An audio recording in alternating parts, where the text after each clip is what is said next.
They forget about the most basic fundamentals. You're blessed when you have a healthy body and a long life.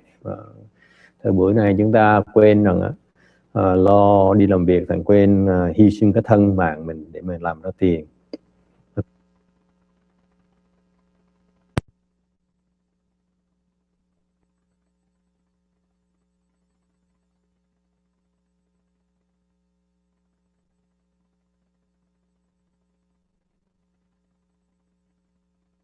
They forget about the most basic.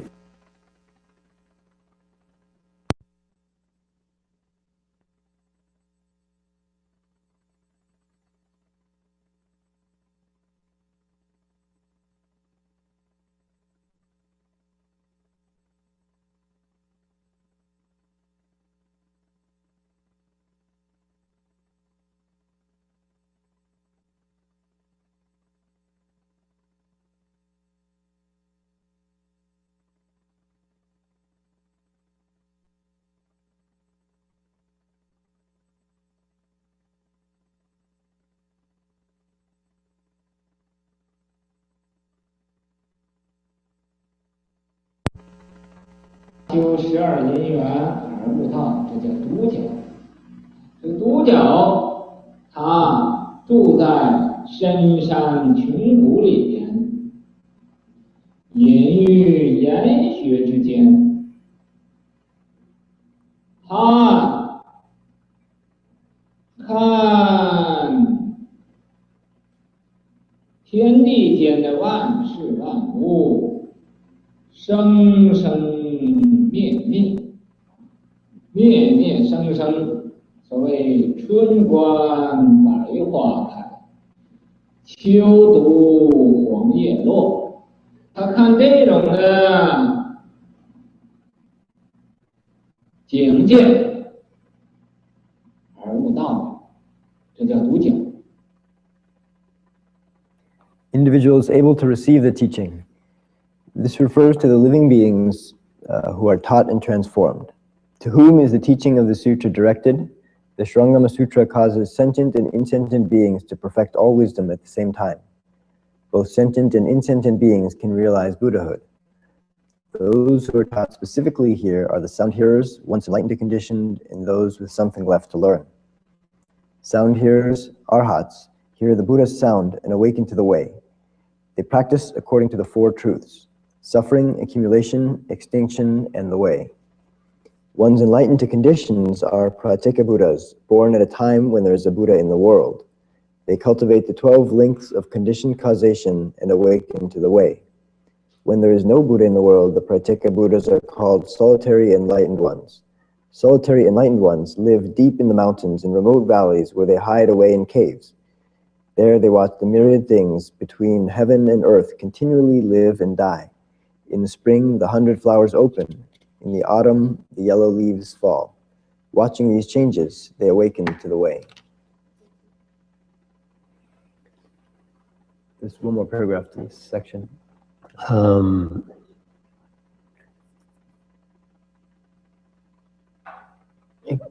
Kinh này là chuyên môn, kinh mà chú trọng dạy cho cái nhóm thanh văn của nhị thừa. This sutra specializes in teaching the two vehicle, meaning the sound hearers and Pratyeka Buddhas, or those below. It's in quite a revelation, because if you look at the cultivation technique that the Hinayana people, these are basically Hinayana people, the sound hearers. The Hinayana people, their various practices in their canon, it's not very good, you ask me. Thầy thấy cái phương pháp tu luyện bên Nguyên Thủy đó, nó lũng củng nhiều lắm. They don't quite understand. The way they go about it, to me, is a little bit confusing. and not direct. Shows to me they don't quite understand how to get there effectively yet. Lúc mà thầy nghe những phương pháp mà bên nguyên thủy như là ta tu này nọ đó, thì thầy thấy họ có hơi lùng cung hơi nhiều, tại vì họ không cái đường cái phương pháp họ nó hơi rườm rà. They're too wordy, they're too complicated. That means they don't quite understand how to do it yet. That's why it's so wordy, so difficult to follow, you ask me personally. And so this sutra here will detail the information that these advanced practitioners in Buddhism need to know in order to break through to higher levels of samadhis. Thành ra cái kinh này nó có những cái phương pháp, có những cái chi tiết mà cái nhóm thanh văn phải cần biết để mà tu luyện, để có những định lực mà nó cao và nó thâm hậu hơn. Okay. In particular, the master mentioned two kinds of the best sound hearers, the best of the Hinayana have to offer in terms of techniques and in terms of achievement.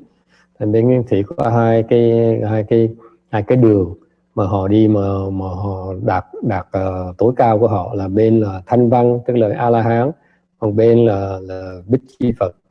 The two being the Arhats and the Pratyeka Buddhas. The Arhats, they practice the Four Noble Truths. Bên thanh văn thì tu cái tứ diệu đế. And the Pratyeka Buddha to cultivate the 12 conditional links. Bên độc giác thì họ, Bích Chi Phật thì họ tu cái 12 thập nhị nhân duyên. Okay, any questions?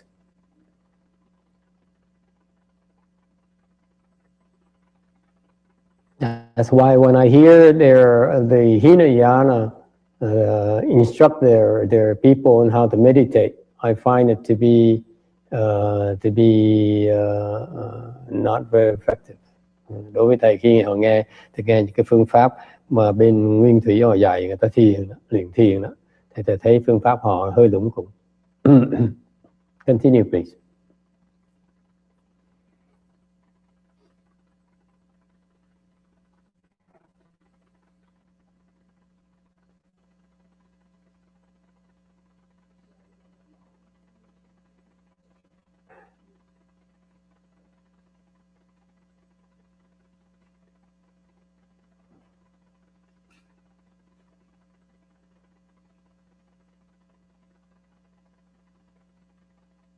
调，那这就是菩萨，菩萨叫有小位，到佛的果位上呢就叫无小位。又教化一种定性的声闻，定性声闻呢，它是不愿意回小向大。那么不定性的声闻呢，它回小向大，回小向大就可以由声闻的果位经过圆点耳成为菩萨。这是这一部经教化这些题的。可是虽然说这4种题是当机的，那么要是宽广的来说，所有三界的众生都是这部经的当机众，都可以教化。那么这是所配的机，这是第6。能以令这个定性声闻也回小向大，不能成菩提果。所以这一部经是无机不配、无人不度的。那么第7是宗取宗。 Stop. 什么叫个宗呢？ Besides teaching the sound hearers and the ones enlightened to conditions, this sutra also teaches those with something left to learn, which in this case refers to the bodhisattvas. The Buddha is the only one who has nothing left to learn. The sutra also transforms the fixed nature sound hearers, those who do not wish to turn from the small vehicle toward the great. A sound hearer whose nature is flexible turns from the small toward the great and can pass from the position of a sound hearer through to that of one enlightened to conditions and then on to become a bodhisattva. Although sound hearers, ones enlightened to conditions, bodhisattvas, and fixed nature sound hearers can be said to be the primary recipients of the sutra's teachings, all living beings of the three realms, the desire realm, the form realm, and the formless realm, are the primary recipients of the teaching. This sutra accords with all opportunities and takes everyone across without exception. Cái này là dạy cho thanh văn. Tại sao vậy? Tại vì cái thanh văn nó không có cái kỹ thuật để mà kiến thành Phật được. Why the sutra on the surface is designed to teach the Hinayana people. The Hinayana people in the Arhats and the Pratyeka Buddhas, they cannot see the nature and certify to Buddhahood. Okay? And that's why this sutra contains specifically information on how to recognize your Buddha nature. Nói cách khác, bên thanh văn không thể kiến tánh thành Phật được, tại vì họ không có cái kỹ thuật để mình thấy cái đó, không có cái kỹ thuật để mình kiến tính. Thành ra kinh này sẽ cho những cái phương pháp, nó có cho những cái chi tiết để nhận ra được cái Phật tính của mình. Help you see your Buddha nature and become enlightened. Okay, so to mention the sound hearers alone is don't be fooled by that. Actually, any of us who wants to become enlightened, who wants to see the nature and become enlightened, need to investigate the sutra. Thành ra nói là cái đương cơ là thanh văn với là bích chi Phật thì cái đó cũng hoàn toàn không đúng. Tại vì cái đương cơ của cái kinh này là những ai mà muốn hiểu cách kiến tánh thành Phật. Because this sutra has very detailed information on how to see your nature. Tại vì kinh này có rất nhiều chi tiết giúp quý vị thấy được cái kiến tánh. And that's why, to me personally, if I were to teach Chan, this would be a requirement for all my students who wish to specialize in Chan. Đối với thầy, những cái người học trò thầy muốn chuyên môn luyện thiền đó, thì phải nghiên cứu kinh Tụ Lăng Nghiêm này. Okay, continue please.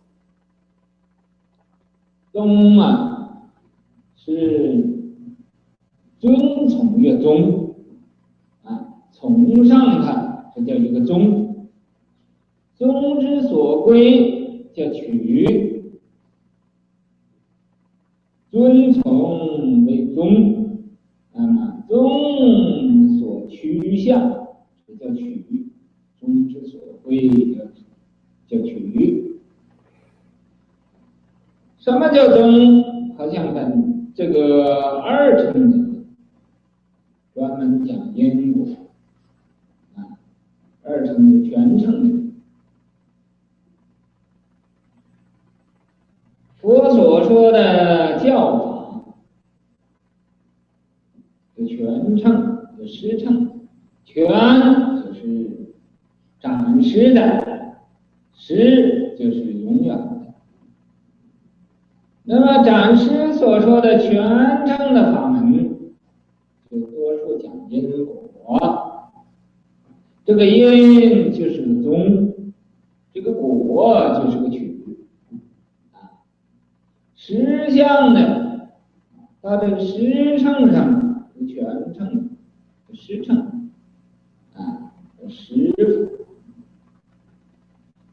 到这个实的乘就讲悟入。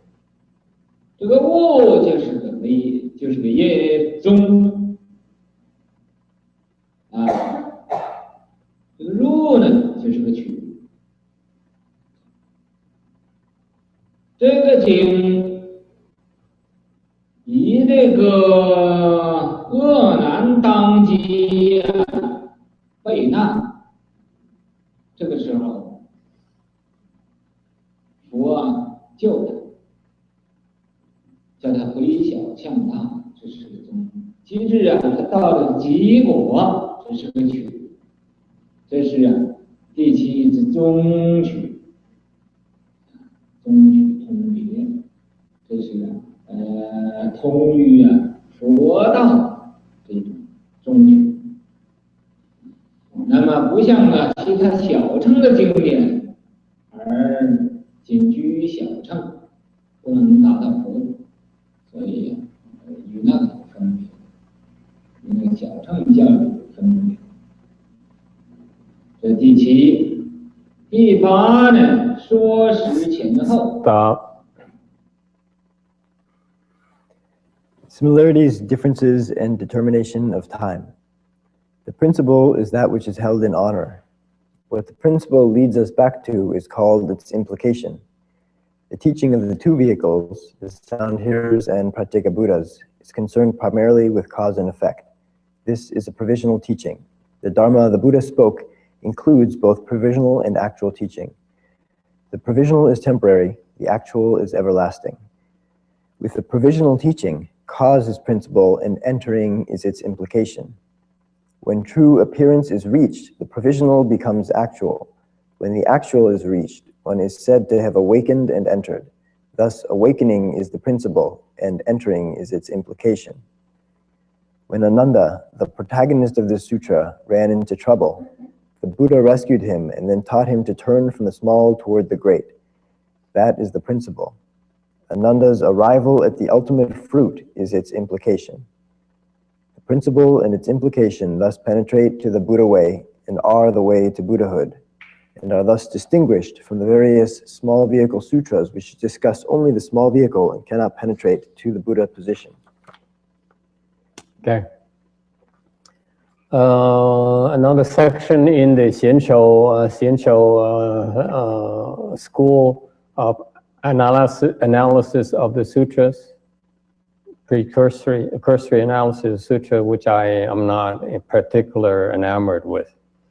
They are way too detailed, and they talk about it's more theoretical and they too analytical. They analyze too much, excessively, if you ask me. So this section is about as you can tell, I listen to the section both in Chinese and English, and they don't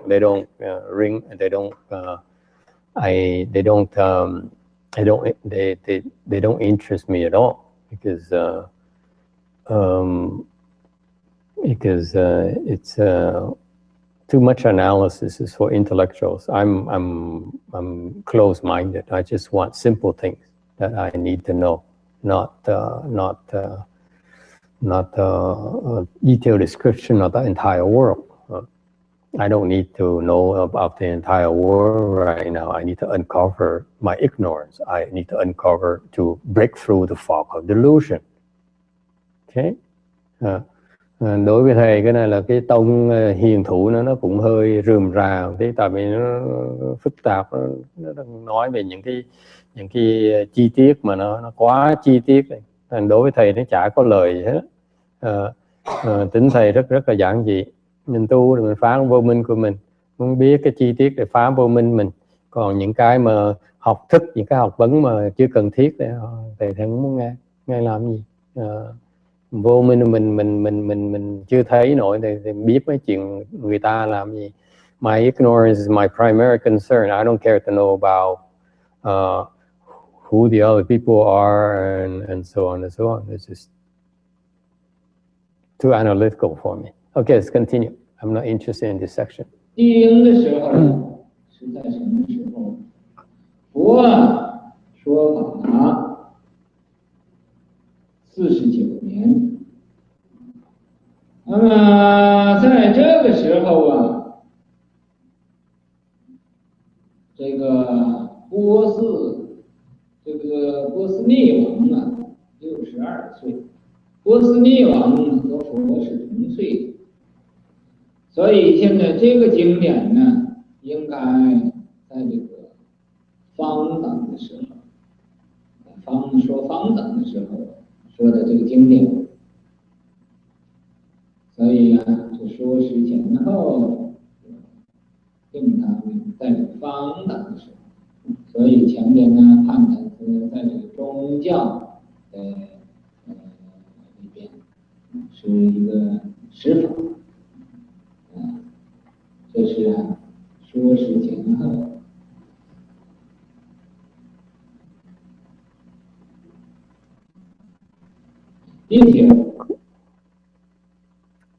This refers to the time when the sutra was spoken. The Buddha taught for 49 years. When he spoke the Shravangama Sutra, King Prasenajit was 62 years old, and since the Buddha had King Prasenajit were the same age, this would place the sutra in the Prajna period. But if we judge the sutra by its teaching, it is classified as Vaipulya. Vaipulya, a Sanskrit word, means broadening passages, and refers to the third period of Shakyamuni Buddha's teaching, according to the Tiantai classification. Therefore, the previous classification of this sutra as a final teaching, according to the Xianshou classification, was correct. Cái thời giáo lý này, thời giáo lý theo thầy gọi là phương đẳng, tại hồi đó là cái thời mà trong kinh nói Đức vua Prasenajit là 62 tuổi, cùng một tuổi với Phật. Thành nhờ cái tài liệu đó, cái chi tiết đó mới biết là cái thời này thời Đức Phật giảng trong thời phương đẳng.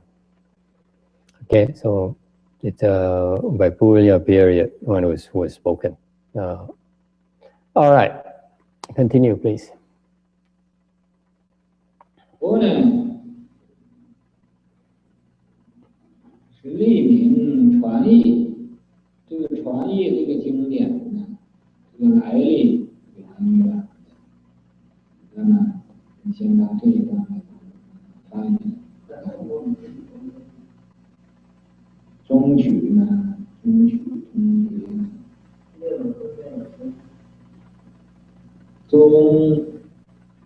尊崇的宗，尊崇你很尊崇的，这就叫宗。天台呀，天台宗贤，就你尊崇的，尊崇啊，不是崇啊，崇拜，你崇拜这个人，崇拜，尊崇。宗之所归就是取，取就是问前头的取，宗之所归就有一个取，那个宗的归取就是取，这是一种学问。现在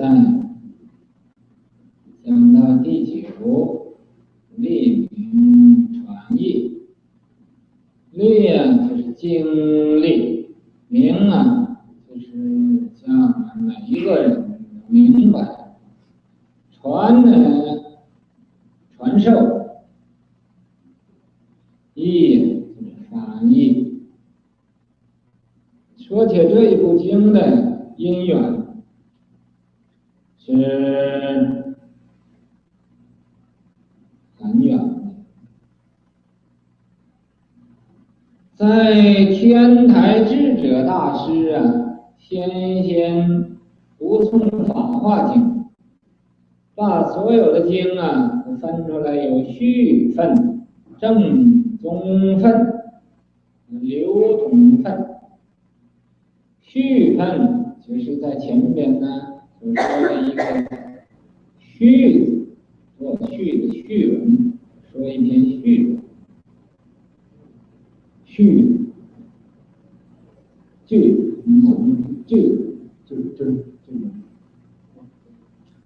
叫序分。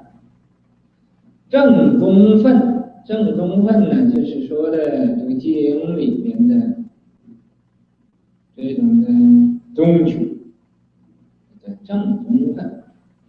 流通分经的后边呢，劝一切人呢流通这个经典，就叫流通分。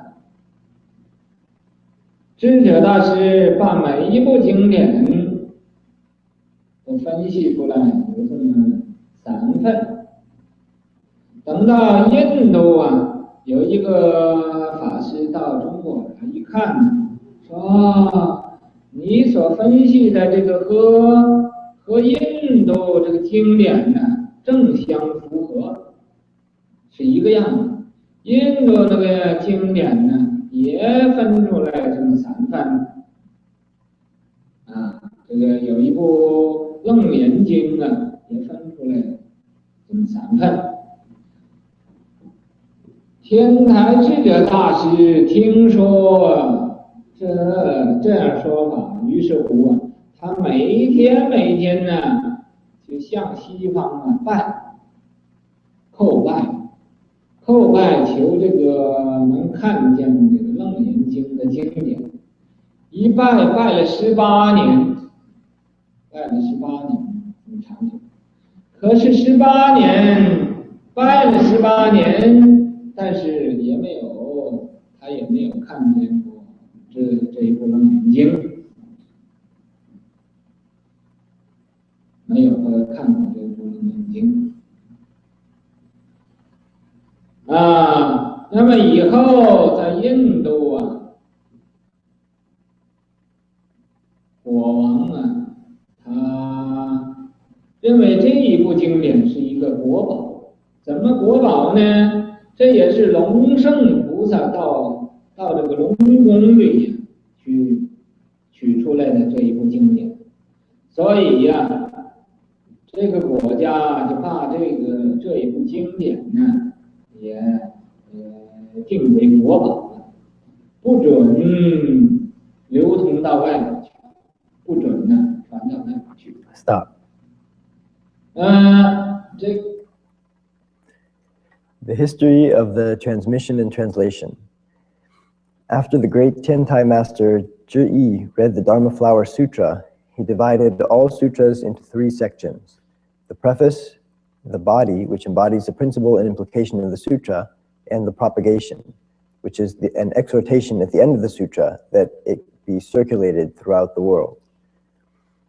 Later, when an Indian Dharma master came to China and learned that great master Zhi Yi had divided all sutras into these 3 parts, he was amazed and exclaimed, "That is just the way the sutras of India are divided. The Shurangama Sutra, for instance, is divided in exactly the same way."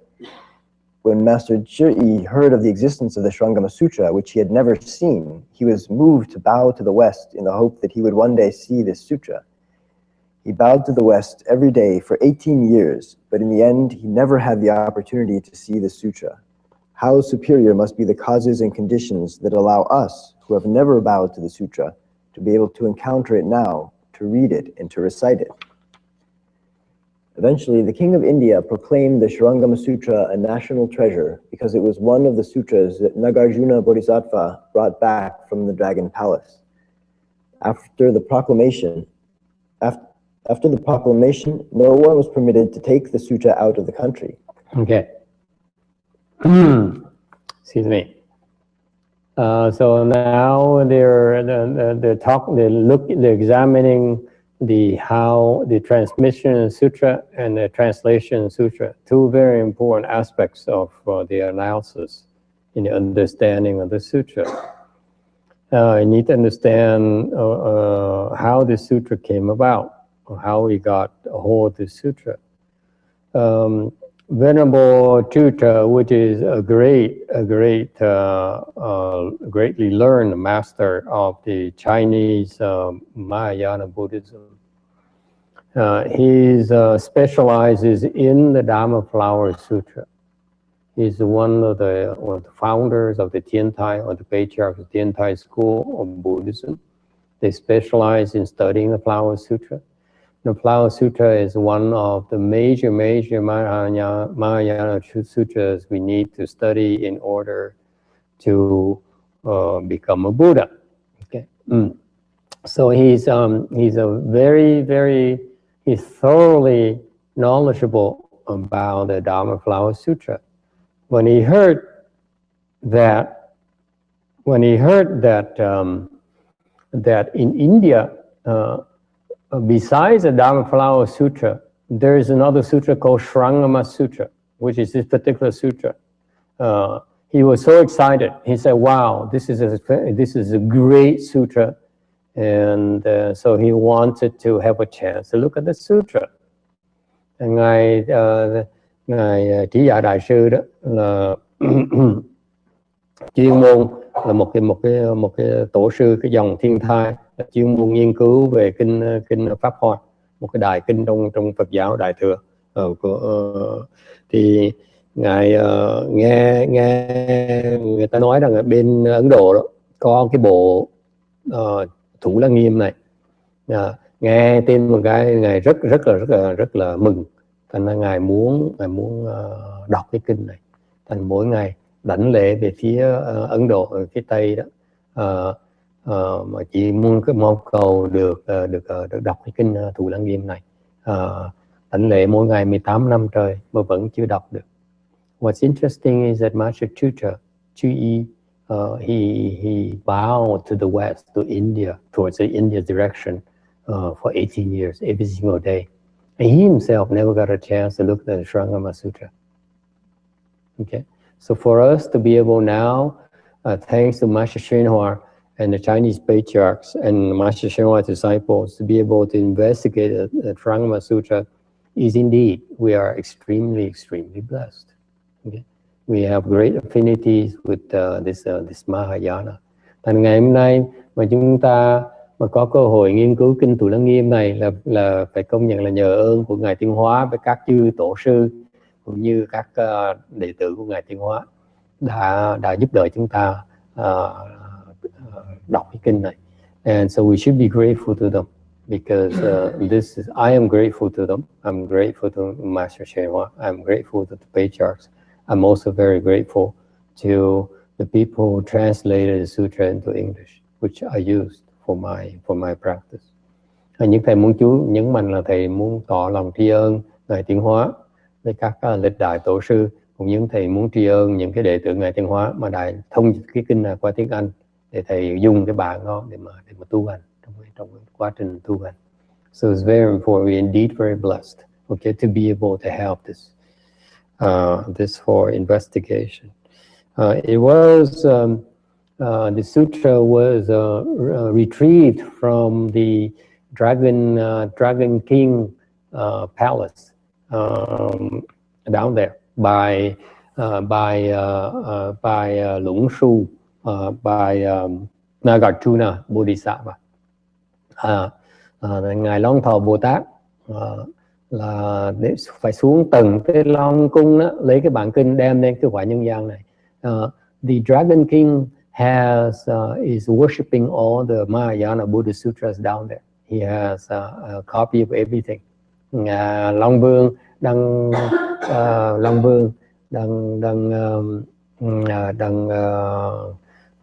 cai quản những cái tất cả kinh điển của cái Đại thừa, Phật giáo Đại thừa ở cõi này, ở dưới cái cung của ngài đó. Thành ra ngài Long Thọ Bồ Tát phải xuống dưới kia đọc, đem cái bản đó lên đây. Thành ra cái nhân gian này nhờ ngài Long Thọ Bồ Tát đem lên, và thành là bên Ấn Độ đó phải coi cái Thủ Lăng Nghiêm, kinh Thủ Lăng Nghiêm này là một cái quốc bảo. So amazingly back then, the Indian king considered the Shrangama Sutra to be a national treasure. Okay, it's highly guarded and it's not allowed to go out of the country. Hồi đó cái Thủ Lăng Nghiêm là một quốc bảo, thành ra rất nhiều người canh giữ và không cho phép ra khỏi quốc gia. You're not allowed to take it out. Isn't it amazing? And back then, a sutra, a piece of paper, is a natural treasure. Thì xưa đó, người ta có trí huệ Ấn Độ, người ta coi một cái kinh là cái quốc bảo. They consider a sutra to be a natural treasure. Can you hear of such a thing nowadays? Buổi này đâu có. You know, you hear of elephants in Thailand to be a natural treasure, but you don't hear of sutras being a national treasure. Quý vị nghe bên nước Thái Lan có những con voi này nọ là làm quốc bảo, chứ còn kinh điển có quốc bảo. It's why is it a national treasure? Because it brings on tremendous blessings to the country. Tại sao là quốc bảo? Tại vì cái sự hiển nhiên của kinh này nó đem lại vô lượng vô biên phước báo cho quốc gia. Okay, it brings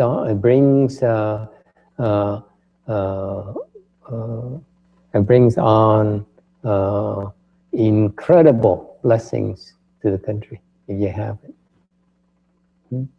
And so for us, for example, now to investigate in this country is a tremendous thing, is a tremendous contribution to the country as well. Thành chúng ta hiện giờ đang nghiên cứu kinh này là một cái sự cống hiến rất là vĩ đại cho cái phước báo của nước này. Okay? Tremendous contribution to this country as well. And very small, it looks small, but actually the effect is tremendous. It's humongous. The ảnh hưởng rất là lớn. Okay, and if you on top of it cultivate based on the teaching of the Srangama Dharma, you are providing great benefits to the country. Hơn nữa, nếu quý vị dựa theo cái lý thuyết, những cái pháp môn của Thu Lăng Nghiêm mà tu đó, thì quý vị càng đem nhiều cái phước báo cho tổ quốc hơn này. Okay, it's incredible blessings. You cannot imagine what kind of blessings you're bringing. Okay, all right. So in our humble ways, we try to contribute to the welfare of the nation and the welfare of the world. Trong một cái phạm vi rất là khiêm tốn, như này chúng ta đang cống hiến cho cái sự thịnh vượng của xứ này và của thế giới. Okay. And you see why. You see why later, because basically, if we understand the Srangama, we memorize the Srangama mantra, understand Srangama Sutra Dharma to cultivate, we are stabilizing and protecting the world. Tại vì lao sau này quý vị sẽ thấy rõ hơn là nếu quý vị thuộc lòng chú Lăng Nghiêm và quý vị tu cái pháp chú Lăng Nghiêm này đó, pháp Lăng Nghiêm này là quý vị đang bảo vệ cho cái thế giới. The demons don't dare misbehave. Nhờ như vậy mà cái thiên ma nó không có tác quái. This world here, once the Srangama Sutra disappears from this world, then that's when the beginning of the end of the world occurs. Tại vì khi mà kinh Thủ Lăng Nghiêm này mà biến mất, không còn nữa đó, thì cái đó là cái bắt đầu của cái tận thế. The end of the world begins at that very moment. Because the demons then are no longer afraid, and they will misbehave, and they will start destroying the entire world. Manifest, they appear and destroy and take over. Okay? All right, continue, please. 现在易经这位法师，波拉密蒂法师，他想把这个经啊流通到其他的国家去，尤其主要是中国，你就把这个经典带着，想要到中国来，谁不知啊，在这个海关上呢，被这个检查呢，就给检查出去了，不能带出来，带不出来呀，他回去啊，就想种种方法来想把这个经啊带出来，想种种方法也想不出来，以后啊，那么他想出一个办法，就用这个最细的绢绸最细的绢头啊，把这个经写到这个绢子上，写的小字，写的最小的字，然后呢，就用这个蜡把它封好了，封好了，把这个背隔开，把这个背隔开呀，把这个经啊就放到这个肉的里边，然后啊，再用药啊把它贴上，膏药贴上。等它已经好了，把这个经啊长到这个胳背里边了。有的人呢说是藏到腿里边，我想呢，因为藏到腿里边呢就不恭敬，所以它一定是藏到它这个腿的身上肉厚的地方，割开肉，把这个经放到里边。那么等这个肉又这个伤口好了的时候，这回到中国来呀，这海关上，因为他在他肉里边呢，这一部经他检查不出来了，于是乎带到这中国来，带到中国来呀，就带到广东啊，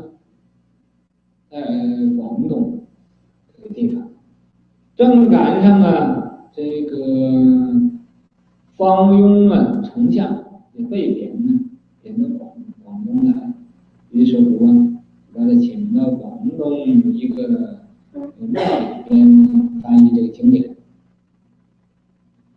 这是啊，这个翻译经典这个经过这么样困难，所以我们现在得到研究这部经典，这幸亏啊，这位法师用这种的苦心呢，把这一部经典带到中国来。你想一想，这一部经典多么重要呢？在知者大师没有听说有这一部经，他就向西方叩拜，天天呢望风摇拜这个经典，结果他也没有读诵过这一部经现在也没有拜这一部经，现在就遇到这一部经，又可以读诵，你说这个因缘是多么殊胜呢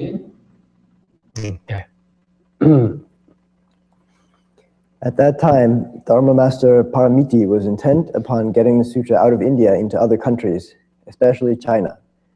He set out for China carrying a copy of the sutra, only to be stopped at the border by customs officials who would not permit him to carry the sutra across the border.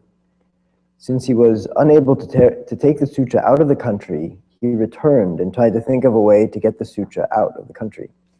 Finally, he thought of a way. He wrote out the sutra in minute characters on extremely fine silk, rolled it up, and sealed it with wax. Then he cut open his arm and placed a small scroll inside his flesh. Next, he applied medicines to the wound and waited for it to heal. Some people say he put the sutra in his leg, but I think that since it would not have been respectful to place the text below his waist, he probably chose some fleshly place on the upper part of his body and put the sutra there. When the wound healed, he again set out for China and passed through the border guards without incident, since the sutra was well concealed. Eventually, he arrived in Canton province, where he happened to meet the Prime Minister Fang Yong, who invited him to reside at the temple in Canton while he translated the sutra.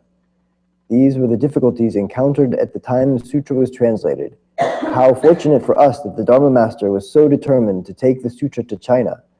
From this account, you can see how important this sutra is.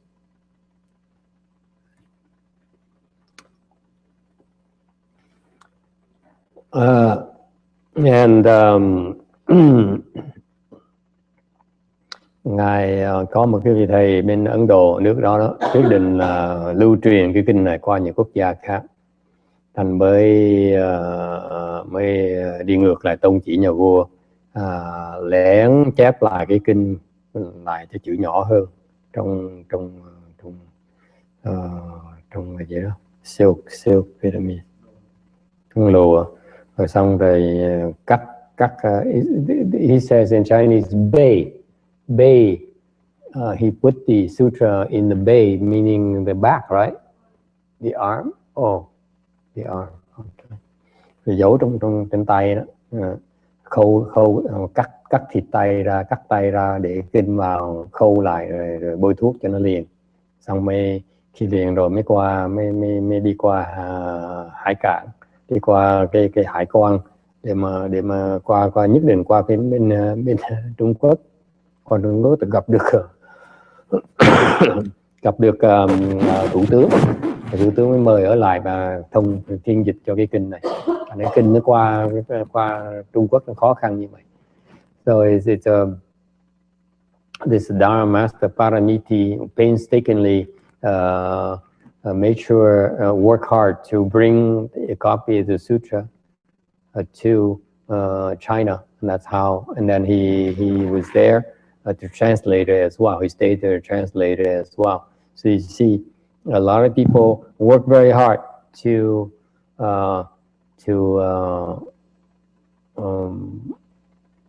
make this sutra available to us. When I first heard in the sutra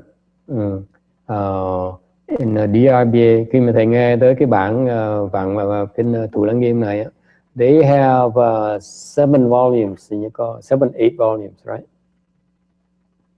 How many volumes are there originally? Huh?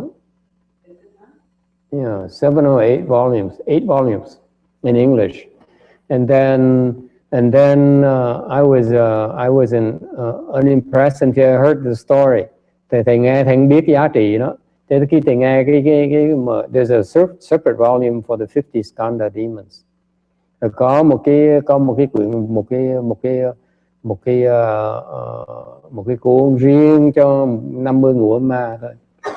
Thầy nghe cái ông đệ tử ngài Tiến Hóa đó. I heard Master Shamma disciple who took part in a translation of the 50 skandha demons. Ông đó ông tham dự vào cái phiên dịch của ngũ ma ra tiếng Anh into English, Chinese to English. He's a Jewish guy. Ông này người Do Thái. And he says that it's finally we getting a copy. Ông nói cuối cùng ông nói mừng quá, bây giờ mình mới được, mới in ra xong một cuốn rồi. He says at the last time he looked at it was 9 years ago. Ông nói là he thought they were finished 9 years ago. 9 năm trước đó là ông nghĩ là đã phiên dịch đã sửa xong hết rồi. They were ready 9 years ago, and then they couldn't print. Something happened, they rewrote and they redid everything. Một chuyện xảy ra mà khiến cho họ sửa lại cái cuốn đó. And it took them 9 years to print the copy. 9 năm sau mới in được cuốn kinh đó. And then he says, this goes to prove to you that, to me, that the demons are very scared of the sutra. That's why they did everything to stop its translation, its printing. And ông nói cho biết là nói cho thầy biết rõ ràng á, hồi đó thầy không hiểu, bây giờ sau này mới hiểu rõ ràng á, là cái tụi ma quỷ đó nó làm, nó tìm đủ cách để nó chặn cái kinh này lại, nó phá kinh này không được lưu truyền. They do everything to make sure that to stop the propagation and make sure they do things to inhibit your propagation of this particular dharma. Tụi ma quỷ nó thích phá cái gì, lúc mà tu mấy pháp môn này họ tới nó phá lắm, gặp rất nhiều từ phá đám. They like to go and disrupt and harass people who cultivate this particular Shrangama dharma. Okay. All right. Any questions or comments? Ai có ý kiến thắc mắc gì không? No? Oh, smooth sailing. No questions tonight. Let's continue. Thang Zhong Hian Zhu Sha Men Guo La Mi Di Yi. 唐啊，就是中国在唐代的时候，唐朝的时候。唐朝的时候，这个天竺的上面天竺就是印度的一个名称。那么这是在唐朝什么时候呢？在唐朝啊，武则天退位了之后，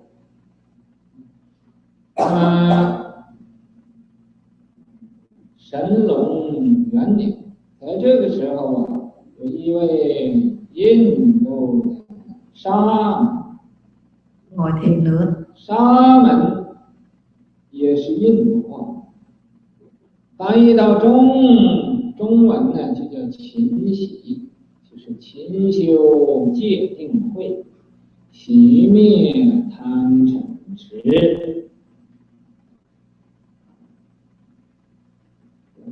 这叫沙门。这个沙门呢，佛也叫沙门。以前佛住世的时候，那个马胜比丘啊，穿着袍搭着衣，在印度那个街上走啊，有一个人见着他，就问他说你这么样庄严，你威仪这么好，你一定有个师傅啊，你跟谁学的呢？这个马胜比丘就说，是吧？诸法从缘生，诸法从缘灭。我佛大沙门常作如是说。说是啊，这一切法都从这个因缘生出来的，一切法也从因缘灭。我啊，有师傅叫佛，也是一个大沙门，他常常是这样讲。那么这个人呢，听他这样一讲，也就跟他齐出去入园去拜佛做师傅出家，所以啊，佛也叫沙门。那么这个沙门就 The translator. Translated during the Tang Dynasty by Shramanera Paramiti from central India. Commentary. It was during the Tang Dynasty, after Empress Wu Zai-Tian retired in the first year of the Shenlong reign period, that Shramanera Paramiti translated this sutra from Sanskrit to Chinese. He accomplished the translation very quickly so that he could get back to India. Shramana, not Shramanera. Oh, sorry. Shramana Paramiti. The Shramana Paramiti translated the sutra from Sanskrit to Chinese. He accomplished the translation very quickly so that he could get back to India before the customs officials at the border were punished for letting him slip through with the sutra. Dharma Master Paramiti wanted to return to India to turn himself in so the guards would not be punished. After he finished his translation, he went back to India, confessed to the king, and asked whether to receive whatever punishment the offense entailed. This Dharma Master's merit with regard to this sutra is extremely great. Since it is due to his efforts at the outset that we now have the opportunity to investigate this sutra, we should first be thankful for this Shramana's meritorious work. Okay. Do ngài Sa môn Paramita dịch ra. Paramita là người Ấn Độ, là cái ông thầy muốn làm lén để giấu cái kinh đó mà đem ra lén, đem cái kinh ra khỏi Ấn Độ qua bên Trung Quốc, rồi ở đó dịch rất là lẹ để trở về lại Ấn Độ để chịu tội với nhà vua. Không thôi là để thế cái ông quan, ông hải quan đó, ông thủ hải quan đó để mà chịu tội cho nhà vua. Thành ra quý vị thấy không, một cái vị thầy mà ta làm đại sự như vậy mà còn rất là chu đáo, hy sinh cái thân mình để mà làm lợi với chúng sanh. You see, what touches me about this story is that this Paramita Shramana who who did a great deed for humanity, for the Buddhism in China, Chinese Buddhism. And yet, you know, he completed his work and then he went back to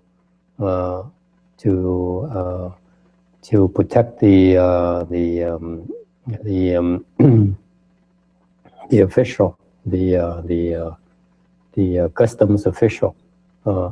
So it's amazing on how these people are always benefiting, have the mindset of bodhisattvas, benefiting living beings and protecting them, and not and try to relieve their suffering.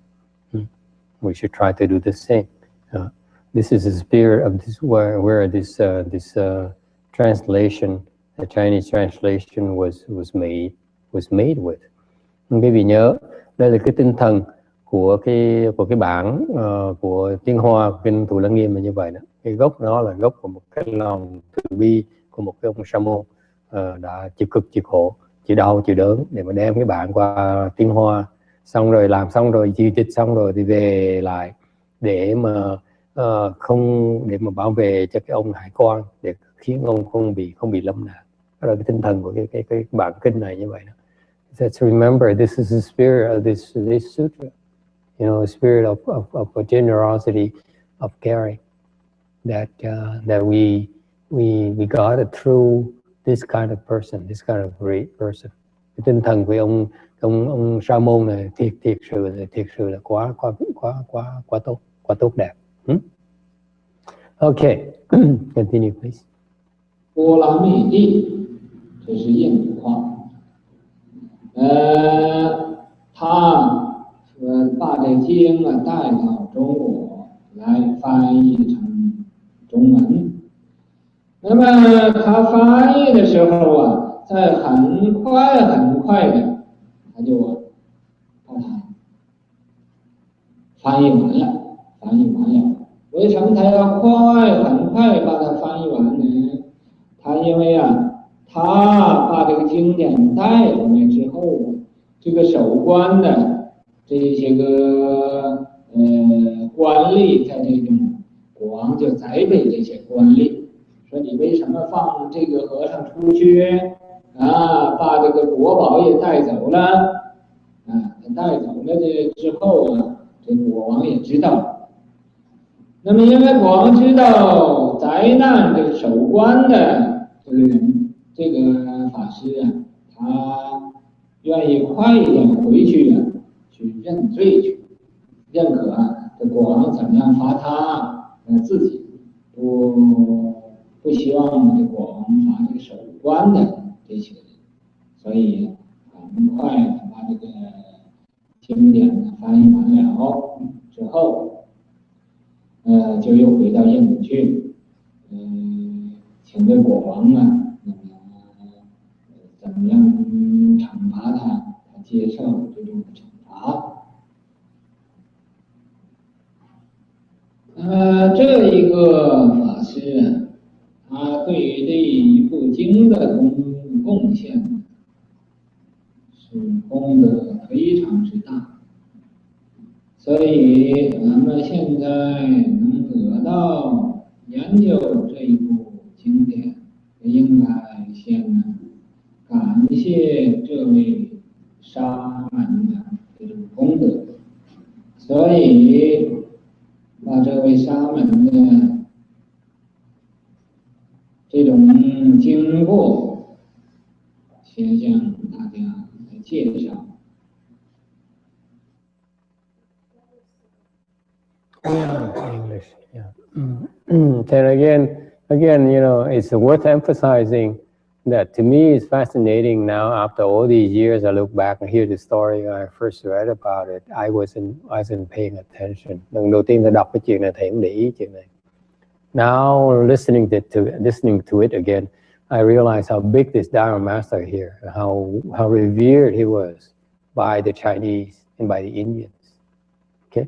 Who is revered by the Indian king, is revered by the Chinese officials, who recognize him as a great master and ask him to make arrangements for him to translate into Chinese. by the Chinese minister, prime minister. It's amazing. So this is a big shot. It's not said so, by Master Hsuan Hua, but clearly you can deduce this. He's highly regarded by the Indian king, as well highly regarded by Chinese officials as well, right? So he's revered on both sides, and yet after he's done, he hurried back to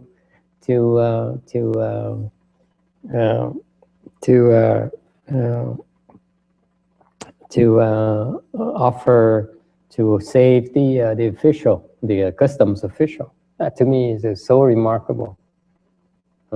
Mình nghĩ người mà địa vị đạo cao đức trọng như ông Sa môn này bên nước Ấn Độ được ông vua tôn trọng, rồi bên Trung Quốc được nhận ra là một vị cao tăng được rất là trọng vọng, là ta thỉnh ngài ở lại để mà thông dịch kinh.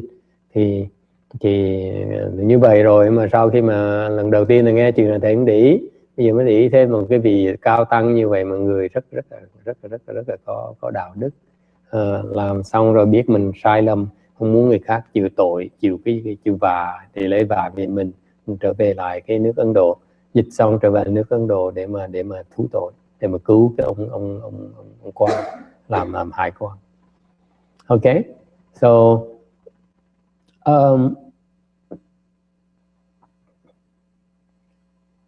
if it is pure, then the then the offering this is truly a pure offering from this particular Paramita Dharma Master for Chinese Buddhism. Đây là một cái sự cống hiến, một cái sự cúng dường rất là thanh tịnh cho từ một cái vị cao tăng cho cái Phật pháp Đại thừa bên Trung Quốc. Okay, very fortunate. It's an amazing offering. Một cái it's such a beautiful and clean offering. Yes, continue, please. 这个沙门是梵语，此语叫勤修戒定慧，洗灭贪嗔痴。洗勤洗两个字，沙门叫勤洗，而每个人呢，也都应该学这个沙门的勤修戒定慧，洗灭贪嗔痴。怎么叫勤修戒定慧呢？你要首先要皈依三宝，皈依三宝了之后，你要受五戒，不是受了五戒就算了，还要照着这个去实行。怎么叫实行？就是不犯戒，这就是实行。而五戒很多人都知道，这五戒是什么？五戒就是不杀生、不偷盗、不邪淫、不妄语、不饮酒，这叫五戒。你这五戒呀，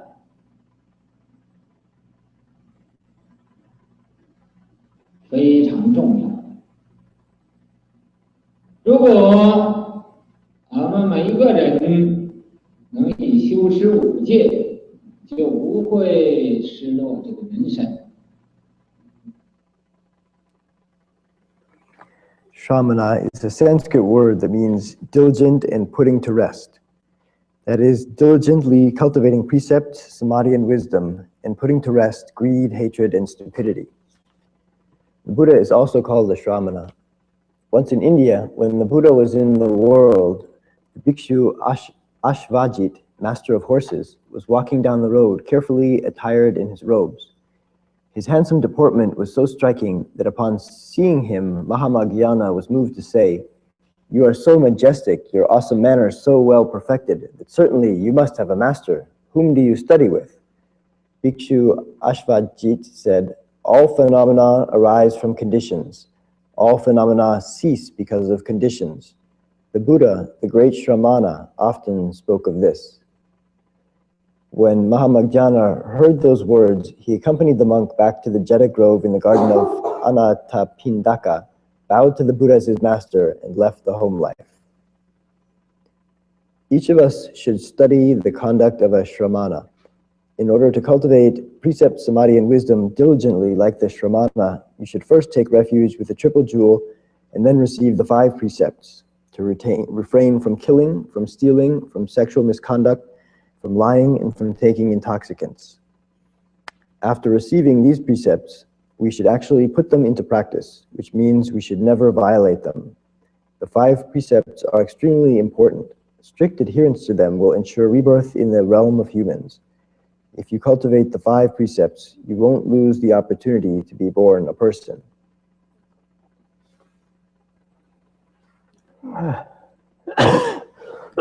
Excuse me.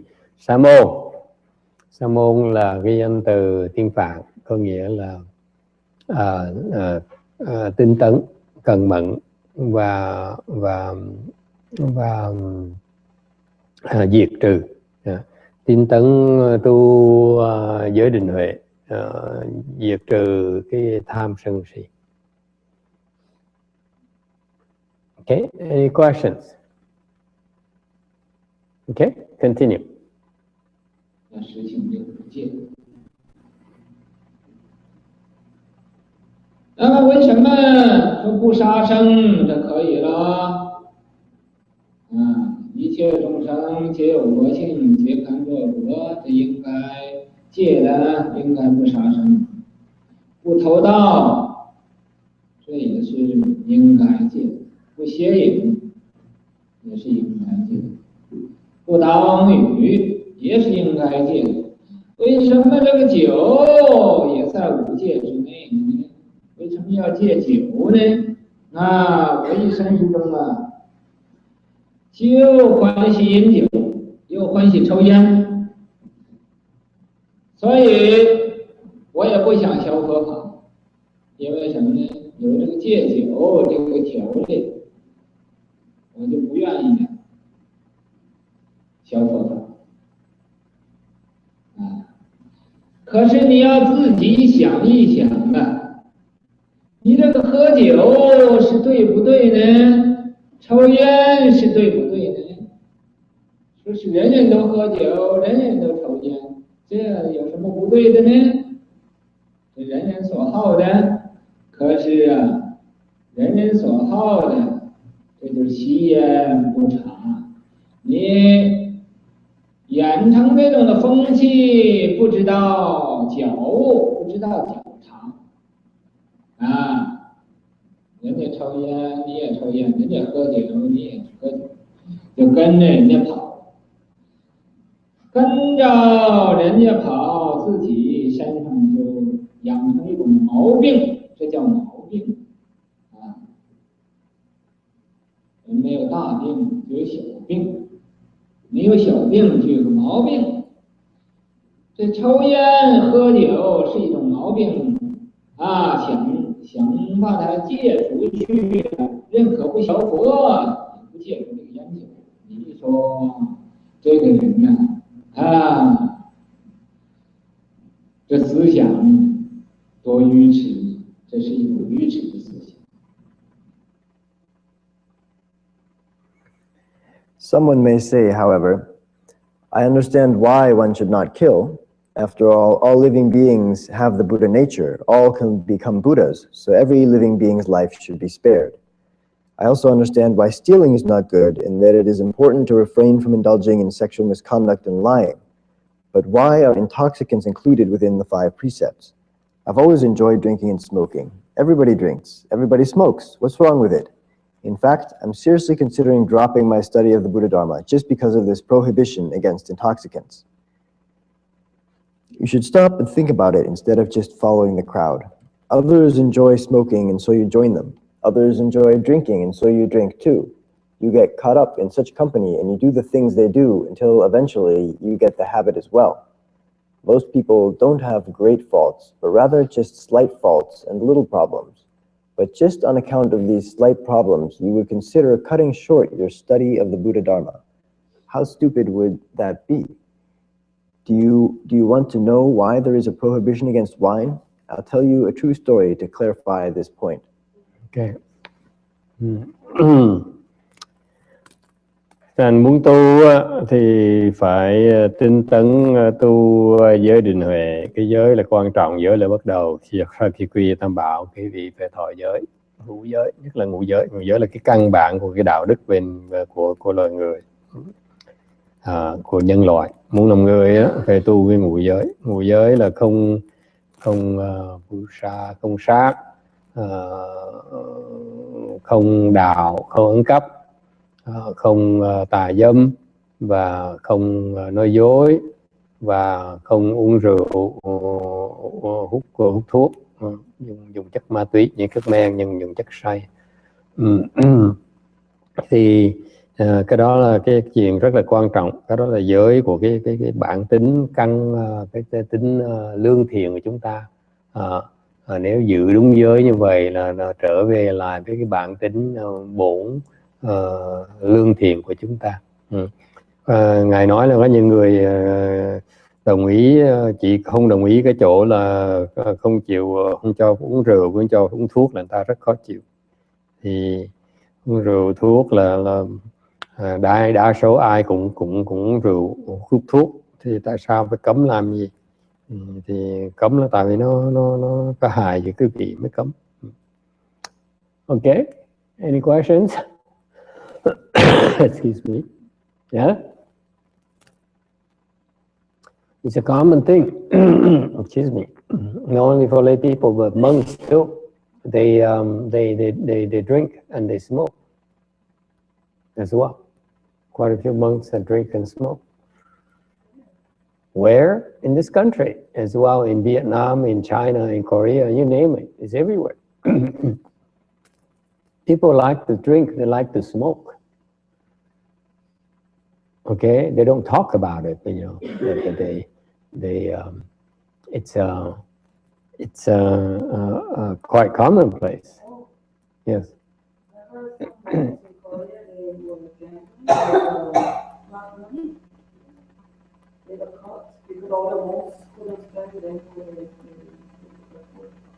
Yeah, and once you do gambling, that's when then you're not going to stop at that. You know, you will start drinking and smoking and all the stuff.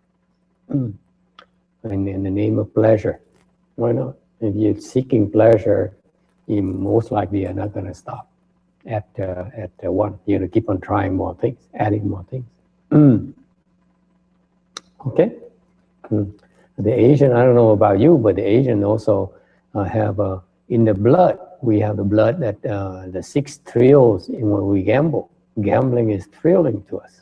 I don't know if it's true with the Westerners and the other people. Is it true in Mexico too? In Asia, and I know a lot of Asians who love to gamble because it stirs up very strong emotions in them. They like it. It's exciting to them. And then the Caucasians, a lot of them use drugs because drugs are exciting.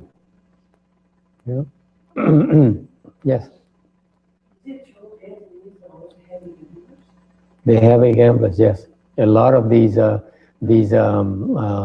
casinos you see in around LA, they have a lot of patrons.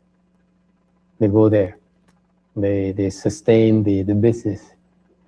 They expand the business quite a bit. Yeah. But it's not a gambling. But in all fairness, you talk about the general population. They're hooked on drugs. You know? The drugs is very exciting to them. They need that excitement. They need that adrenaline to get them going. Thành cái chuyện mà uống thuốc với là uống rượu là chuyện thông thường lắm, tại vì hoặc là những người khác mà người Á Đông mình thích cảm giác mạnh, thành thích đi đánh bạc, rượu chè đánh bạc. Da trắng thì thích dùng thuốc phiện, thuốc cocaine. So people, they look for excitement. This is what the fifth precept is about. And cái giới thứ 5 là cái giới để ngăn cấm những cái dùng cái chất men, chất say đó để mà because once you use them, you hooked and you go downhill. You get into big trouble. Okay, continue please.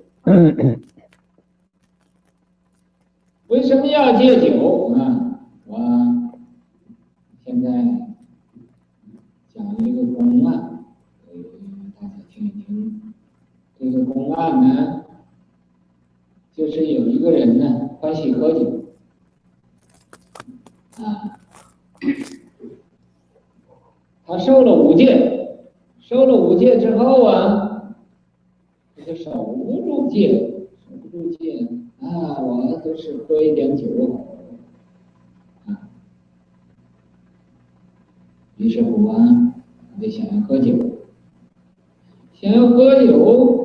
没有什么菜吃，不像外国人喝酒就这么喝，也不需要菜。中国人呢喝酒都要有一点送酒的菜。在这个时候呢，偏偏邻居啊，那个邻居就有一个鸡跑过来。鸡跑过来呢，他说这回好了啊，你给我送菜来啊。于是乎把这个鸡就给捉住这个鸡，这犯了一个盗戒。捉鸡干什么呢？就想要杀鸡来送酒啊，把这个鸡杀了，犯了一个盗戒。盗戒犯了，酒戒也犯了，这个盗和杀和酒戒都犯了。因为有鸡肉送酒也喝醉了，这个时候这个邻居的这个女人呢就来找这个鸡，敲他的门，他开门，这个邻居的女人进来了，说你看见我的有个小鸡子跑过来没有啊？他说没有，我没看见。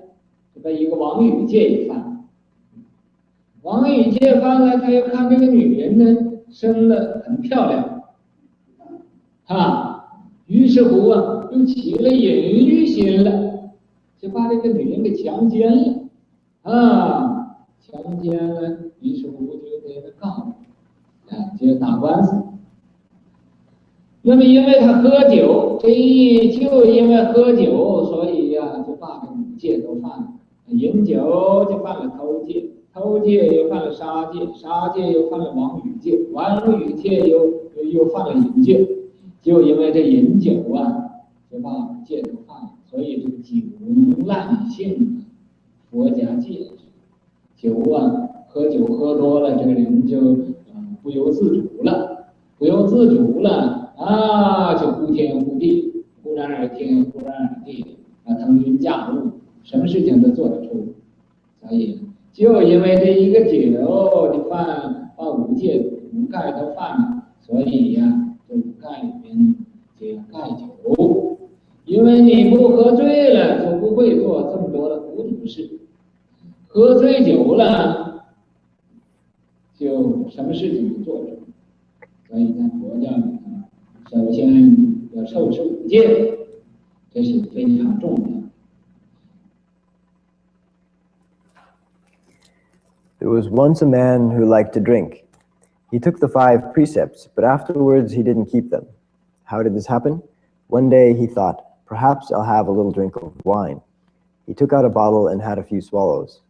He was accustomed to having something to eat with his drink, so he set down the bottle and went outside to look for something to eat. He noticed that his neighbor's chicken had strayed over into his yard. Good, he thought, it will make a good chaser. And he snatched up the pulley. At that point, he broke the precept against stealing. Once he had stolen it, he had to kill it before he could eat it, and so he broke the precept against killing. Once the chicken was cooked, he used it to chase down his wine, and soon he was roaring drunk, thus breaking once again the precept against the use of intoxicants. About that time, there was a knock at his door. It was the neighbor woman in search of her chicken.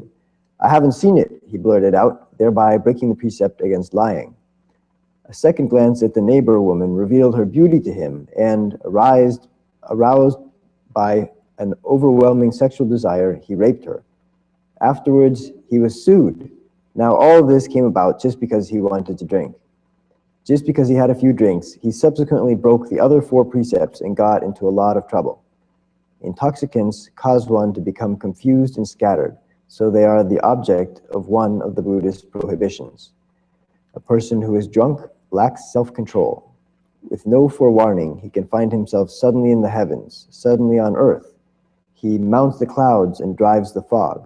He'll do anything because he causes one to lose all inhibitions. It is included among the 5 precepts.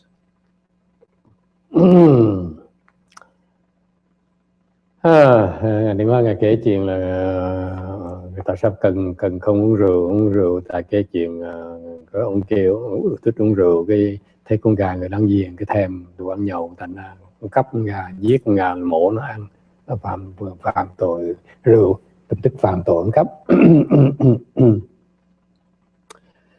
Ăn no nê xong cái người đang giềng đi qua hỏi: "Ủa, con gà tôi ở đâu?" Ông nói: "Tôi đâu có thấy đâu." Nó là phạm tội nói láo. Phạm tội sát sanh, giết con gà nữa. Rồi thấy cái bà láng giềng xinh đẹp quá rồi nổi dục vọng lên là hiếp bả, phạm đủ tội. Thành ra cái rượu là cái giới mà để mà ngăn ngừa, hoặc là giới ngăn ngừa. Cái vị không có uống rượu thì ngăn ngừa đủ thứ cái loại tội, ngăn ngừa cái vị sẽ phạm cái bốn cái tội trước.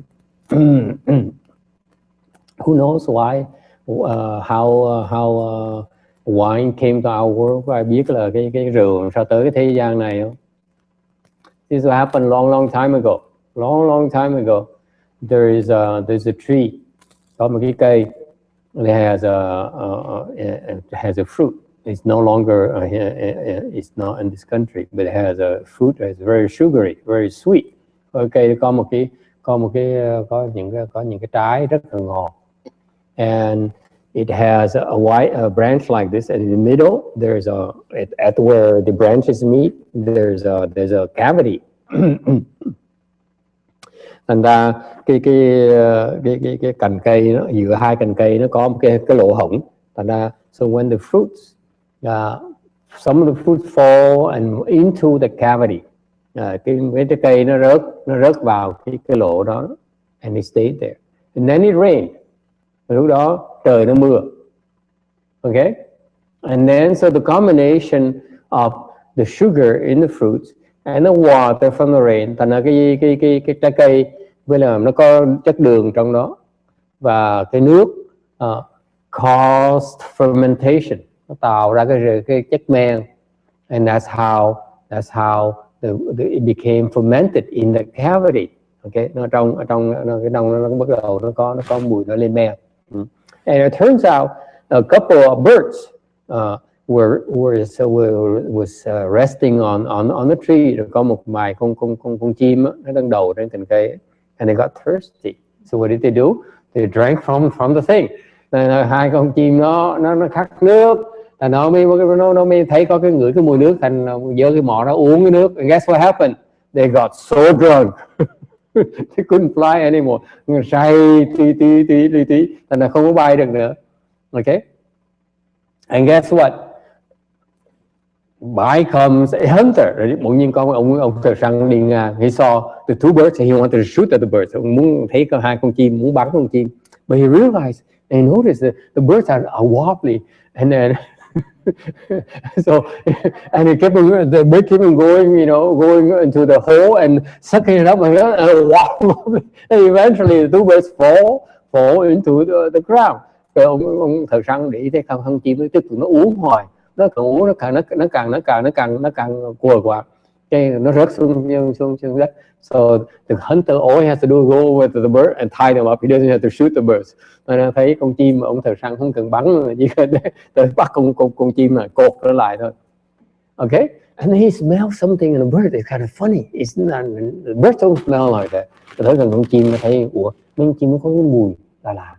And he noticed that the birds were doing something between the branches. So he climbed up there and he smelled the liquor, the alcohol. Ông mới nói để ý thấy con chim nó uống từ cái trên cây, leo lên cây coi cái gì uống cái gì. It smelled good. So he himself tried a little bit. Ông thầy răng ông có một chút, ông thử uống, and he liked it. And guess what? He kept on drinking. Ông uống, ông say tới lý, and he got so drunk, he also fell on the ground as well himself. Ông cũng đã cái bụp xuống đất. And he lied there and slept and slept and slept. Okay, ngủ ngáy khò. And his buddy came along and said, "Where have you been?" Bạn ông đi kiếm bồ mà kiếm hoài không ra. So he saw his friend there, woke him up, said, "What happened to you?"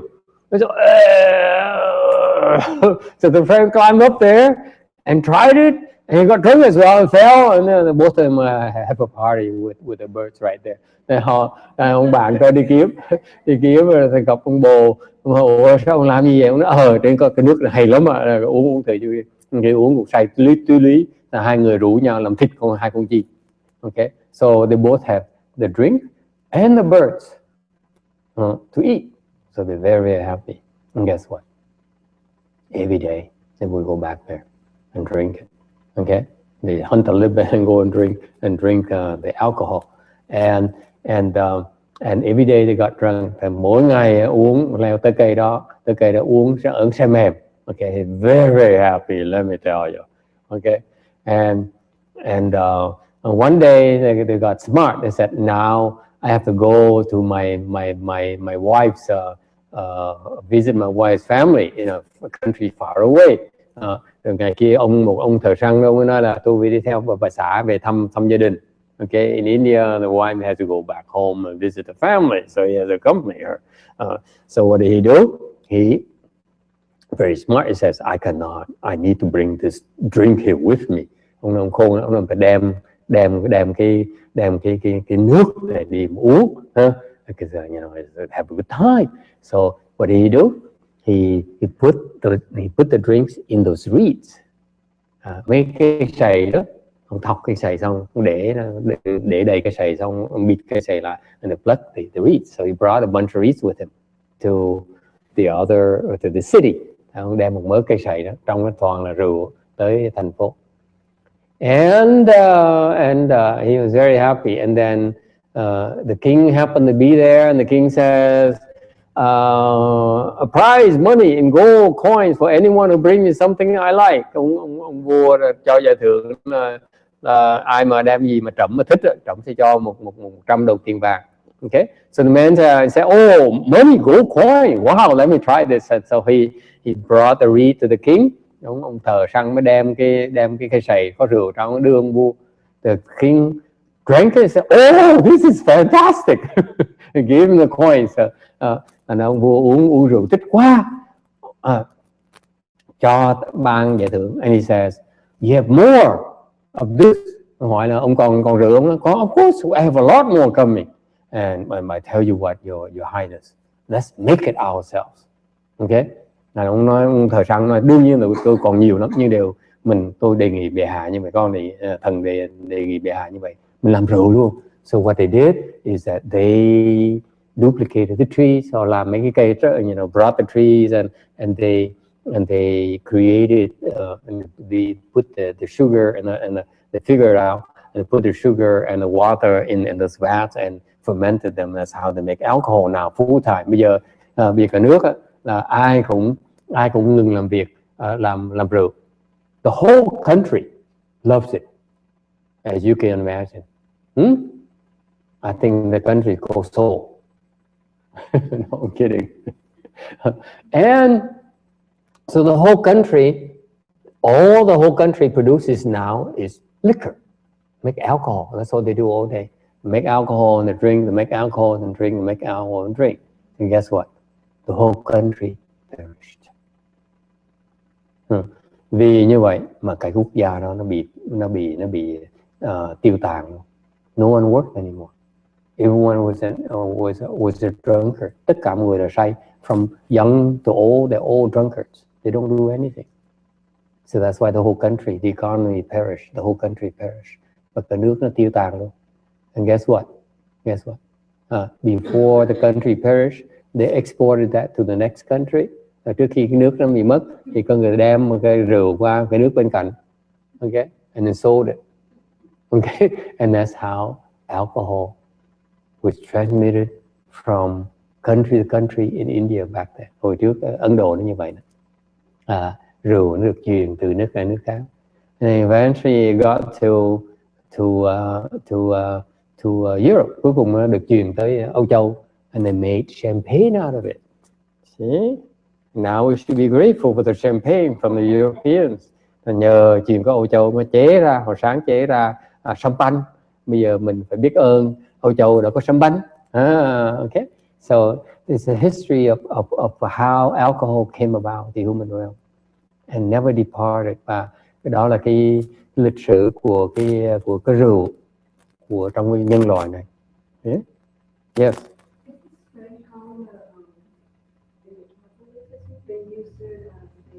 Wine as a blood of Christ. Yeah. Yeah.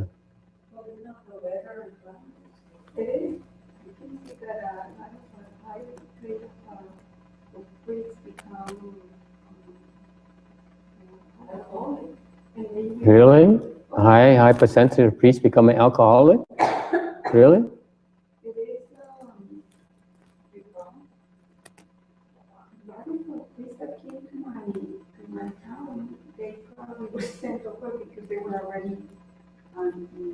Have problems. Yeah, they have problems.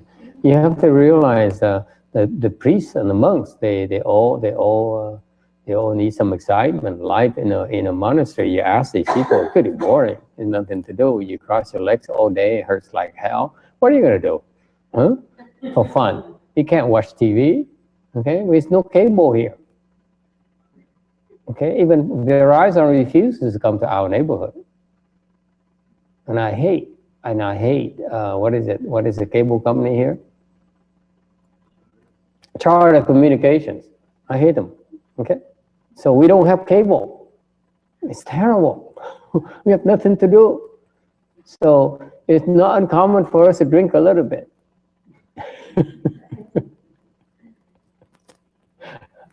Okay, and I know what you're talking about. You know, especially for the monks. You know, especially a lot of these monasteries in Europe, they make wine too.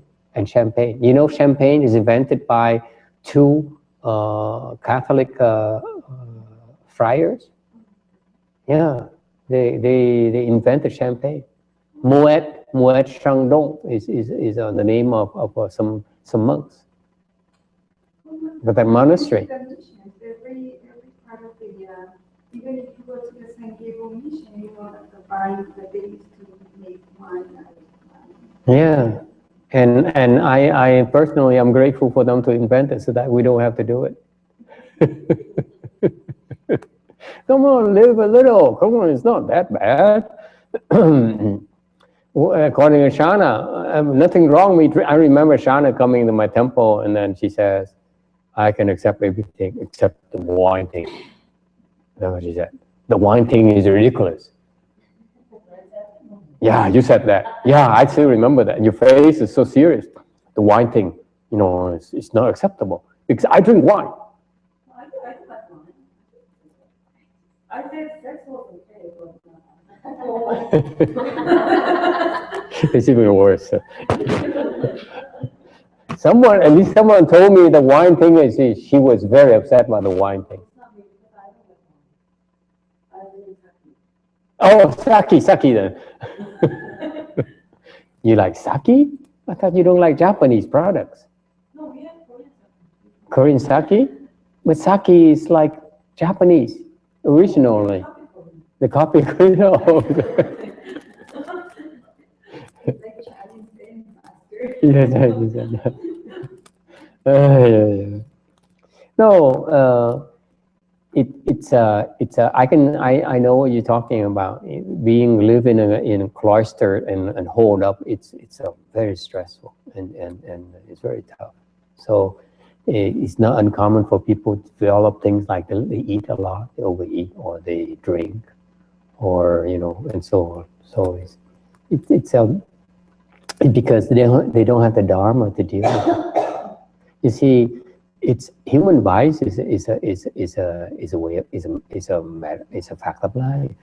Vì biết không, cái chuyện mà mấy thầy mấy cô mà uống rượu hay là hút thuốc là chuyện thông thường, nó có gì đâu. Con người mình có những cái thú vui á, mình sống nó thiệt, nó thành thật mà nói, sống trong chùa tu đâu ai tu đâu có nổi đâu, nó cực khổ, mà có cái thú vui chịu mới nổi nhá. Thành ra mà nói thành cái chuyện mà cô nói là bên phía bên Công giáo ta có nhiều vấn đề uống rượu, ta kẹt vấn đề uống rượu, ta nói cái gì đó mình thông cảm như nó, tại vì ta cần con người có cái thú vui ta sống mới được chứ, có cái thú vị mới sống nhá. Cái lý do mình tu là mình có những cái pháp môn để mình chống chọi với những cái thu hút đó, những ham đam ham muốn, mình mới tu rồi. So what happened is in our world we realize those are real, those desires are real. So we have the dharmas, we have practices and methods and techniques to help us cope with those urges. That's what it's about. Cultivation is about learning to recognize your urges and have ways to control those urges. Okay? Without methodologies, you have a hard time. And that's why I used to be looked down upon monks and nuns who drink and so on, but now I understand why, because I've been here for 20 years now, and I said, wow, it's lonely, and it's hard. People are mean to you. Thành lúc trước thầy cũng hơi ngạo mạn, thầy nghĩ hơi coi thường mấy thầy mấy cô mà hút thuốc rồi uống rượu nào giờ làm thầy tu một thời gian lâu mới hiểu cái khó khăn của cuộc đời này. Tu hành cực khổ, lạnh lẽo, ăn uống không bao nhiêu, mặc áo quần không có gì sang trọng, tiền bạc thiếu thốn, mà là những khi Phật tử họ rất là khó tính nữa, thành ra nó khó khăn, nhiều khó khăn, mình hiểu được cái sự khó khăn người ta. And so to me to understand why these urges arise and they indulge because they don't have any way to control it. Okay. Thành họ cái dục vọng nó khởi lên chuyện thông thường của loài người, nhưng đều là họ không có những cái phương pháp để mà trì những cái đó. Okay. Questions or comments? Vices are here to stay. Những cái đam mê nó là sự thật của thực tế của cuộc đời. They are the realities of life. That's why cultivation requires the technique and the knowledge on how to deal with those temptations. Là cái tu hành đó là phải biết dám đương đầu, có những phương pháp để mà chống chọi với những cái đam mê đó. Okay, it's just reality of life, and that's why I feel sorry for Catholics where where they really don't have a lot of effective ways to deal with those urges, especially when you wine making. It's how are you going to resist now? Some of them even make wine to support, to make money for the monastery. It's Christian Brothers. I used to drink Christian Brothers when I was younger. So it's hard. It's a very difficult issue. But I sympathize with them. It's difficult. Listen, we have a lot of temptations, and it's part of life. So unless you have the methodologies to deal with them, it's very tough for you to make it. You won't make it. And sự thật là ai cũng có nhiều cái đam mê, có nhiều cái ham muốn. Là trừ phi mà ngoại trừ quý vị có những cái phương pháp để mà đối phó với những cái đam mê, tham muốn đó, quý vị khó mà giữ giới đó. Very difficult to keep precepts. The wine precepts very, very difficult to keep. Because when I think I feel more depressed. You feel more depressed. Even if I drink a little bit. Because drinks are depressants, by the way. Okay, that's why you feel depressed. You're very sensitive. Cô nói cô không thích uống rượu, tại vì uống rượu, mỗi lần uống rượu cô làm chán đời hơn nữa. Đó là tại vì cái chất men nó khiến quý vị chán đời, chán trường. Okay, it depresses your mood. Yes.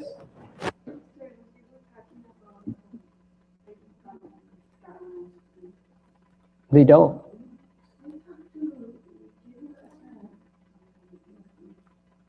They do?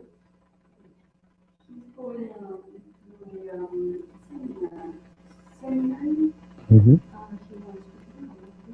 Yes.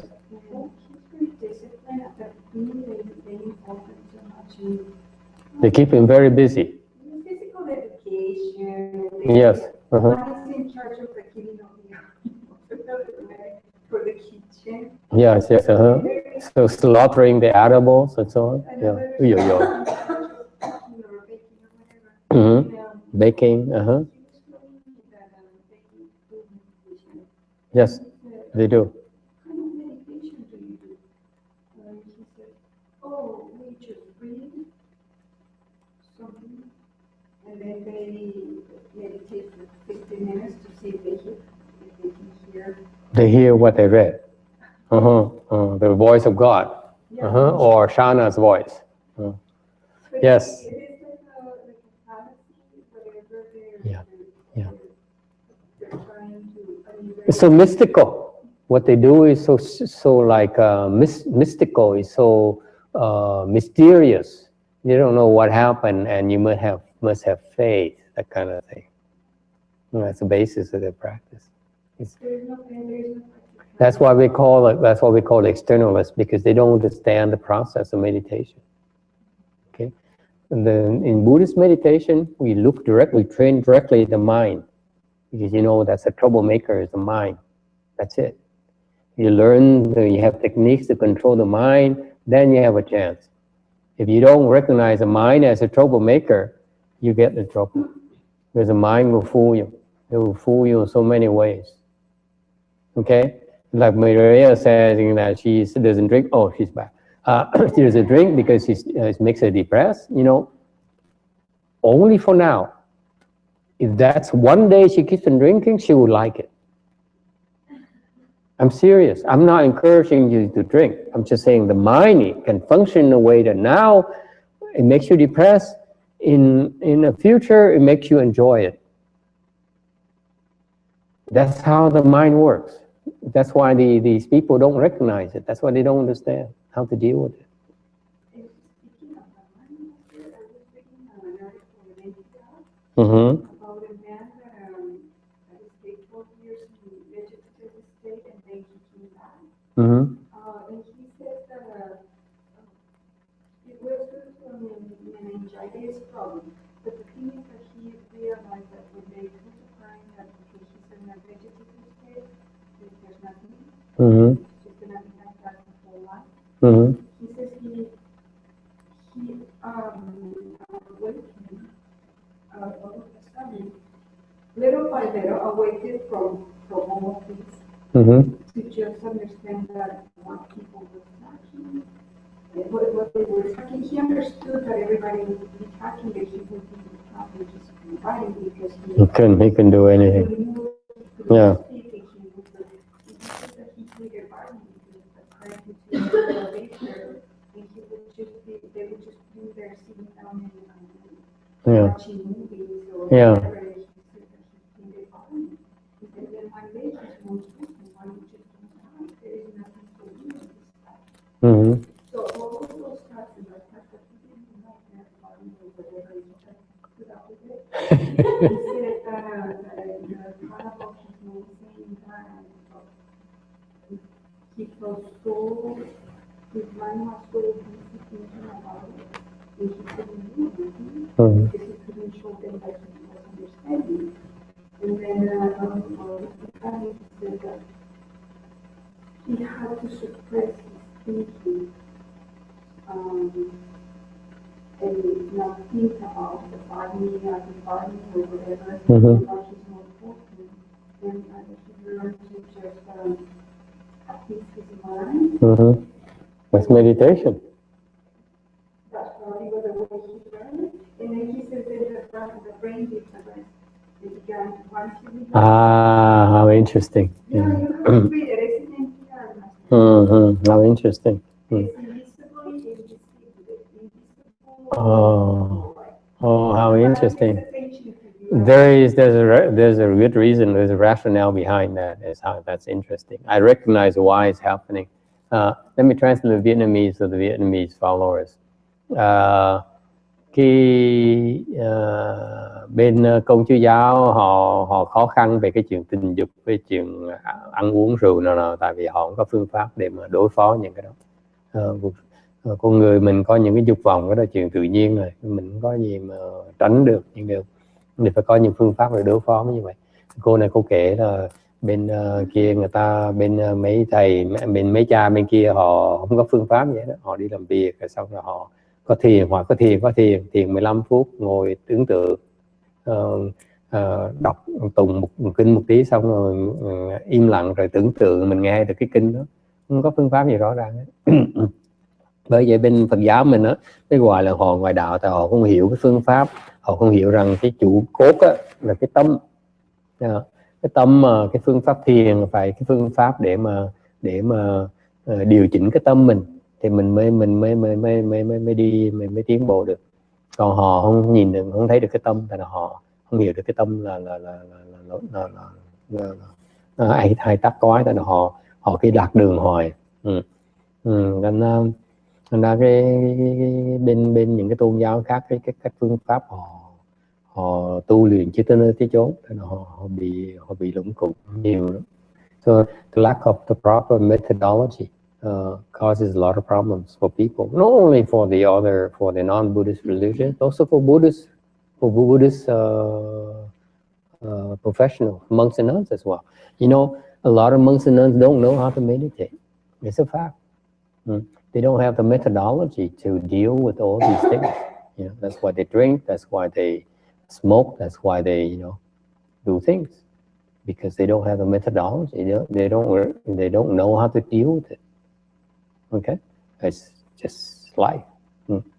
And for us to have the technology, the methodology to deal with it, we're extremely blessed. And cái vị biết cái chuyện mà mấy cũng phải riêng tôn giáo khác, mà Phật giáo mình cũng vậy. Không phải ai cũng có phương pháp để mà biết, để mà đối phó với những cái dục vọng này đâu. Biết bao nhiêu thầy, biết bao nhiêu cô đâu biết thiền đâu. Và phương pháp luyện thiền đâu có tu tới nơi tới chốn, ta đâu có hiểu được. Thành ra cái chuyện mà chạy theo dục vọng, chuyện tu hành này là rất là thường xuyên.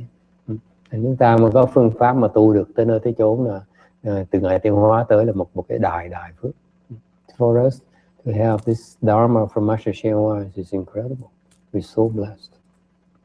Okay, so I hope you make the resolve that since you expose to this beautiful Dharma, that you will pursue it to all the way the end. You see how effective it is. Mình hy vọng quý vị nghe cái chuyện này phát tâm là mình đã có học được cái pháp đại pháp này, thì dốc lòng mà tu cho tới nơi tới chốn để thấy được cái thiệt sự nó có hiệu quả. You follow the instruction, you see that it really works. You don't see it because you don't believe, you don't follow the instruction. Quý vị không có tin là tại vì quý vị không chịu nghe lời là chỉ dạy. Okay? All it takes for you is to have faith and follow instruction. Quý vị cần phát lòng tin và làm theo lời dạy. If you do that, it will help overcome all your problems. Nếu quý vị phát lòng tin rồi thì làm theo lời dạy thì nó sẽ quý vị sẽ vượt qua những cái chướng ngại. Okay. All right. Any questions or comments? Time is up. Cũng sắp hết thời giờ rồi.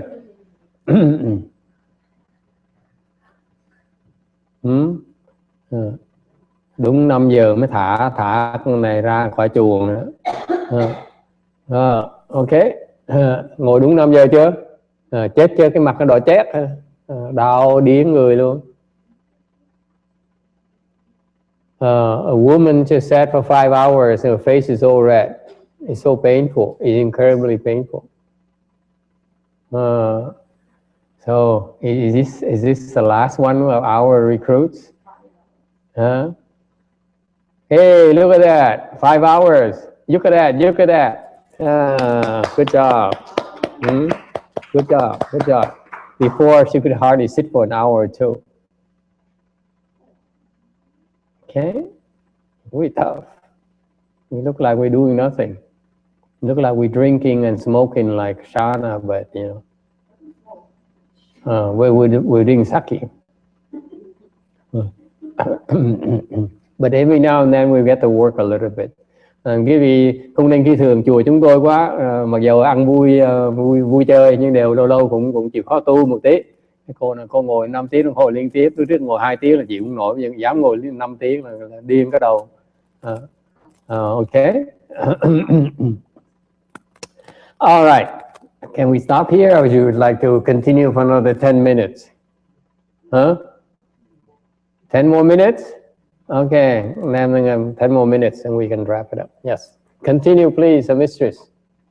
你皈依之后，皈依三宝，然后再受五戒。受五戒，如果你不犯戒，每一戒里头就有5个护戒的善神，护法的善神保护着你。你要犯戒了呢，这个善神就不保护。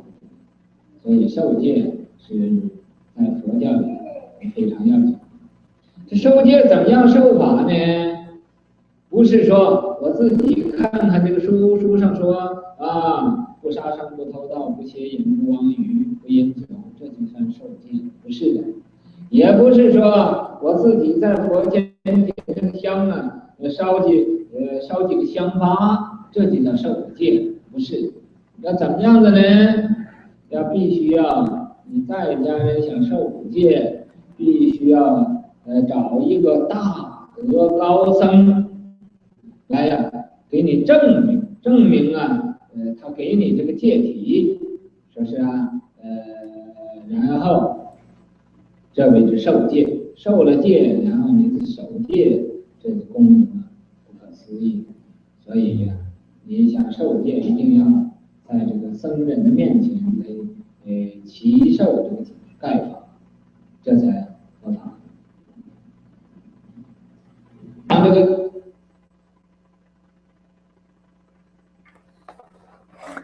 If you receive the 5 precepts and do not violate them, then you are protected by good Dharma-protecting spirits who are connected with each precept. If you break the precepts, the good spirits leave you and no longer protect you. This is why receiving the precepts is extremely important in Buddhism.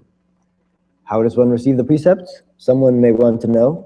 Merely reading in a book that you must not kill, steal, commit acts of sexual misconduct, lie, or take intoxicants does not count as taking precepts.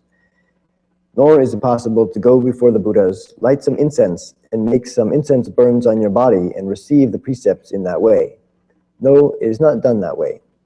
If a layperson wishes to receive the 5 precepts, he must certainly find a high Sangha member of great virtue to certify that he, the Sangha member, has transmitted the substance of the precepts to the layperson.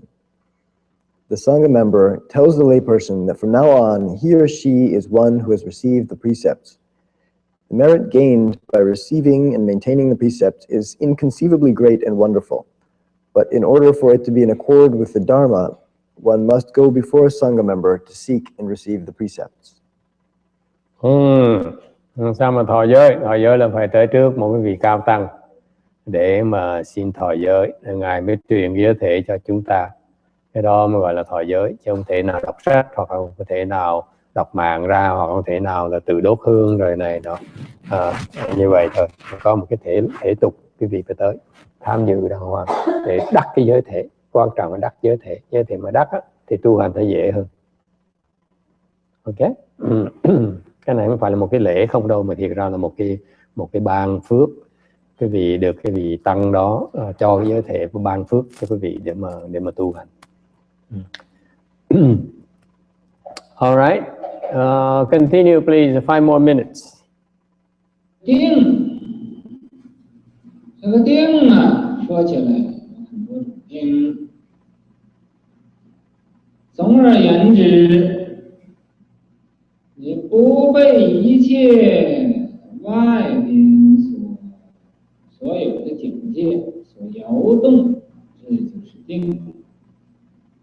你这个定要怎么样才能得到这个定呢？你先要静下来。怎么样静呢？就是参禅的打坐，因为咱们一般人都不定，一天，今天到东边去，明天又到西边去，朝秦关暮楚去，跑来跑去，这总也不定。你要想要定啊，就要休息用功。我们现在天天就是修定，就是习定。可是你习定啊，有的时候啊，就有很多的井盖。你在这个井盖来的时候啊，切记呀，不要被警戒转，这就是定。你要是被警戒转了，那就是没有定。好像收到一封信，有一个不好的消息，心里就生出一种愁呢，这是没有定。一考验就受不住了，就没有考验上。或者遇到一个喜的事情，你也跟着这个喜的事情跑，这也没有定。或者遇到一个令你发脾气的事情，你就发脾气，这也没有定，没有这个定，没有成功。你要啊，喜也不喜，也不怒，也不哀，也不悲，喜怒哀乐这种情感，不用情感去做事，而用道心来做事，这就是一种定。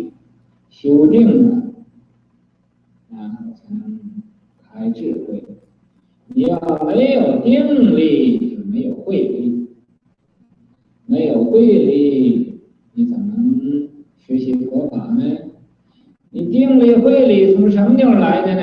要从盖来的。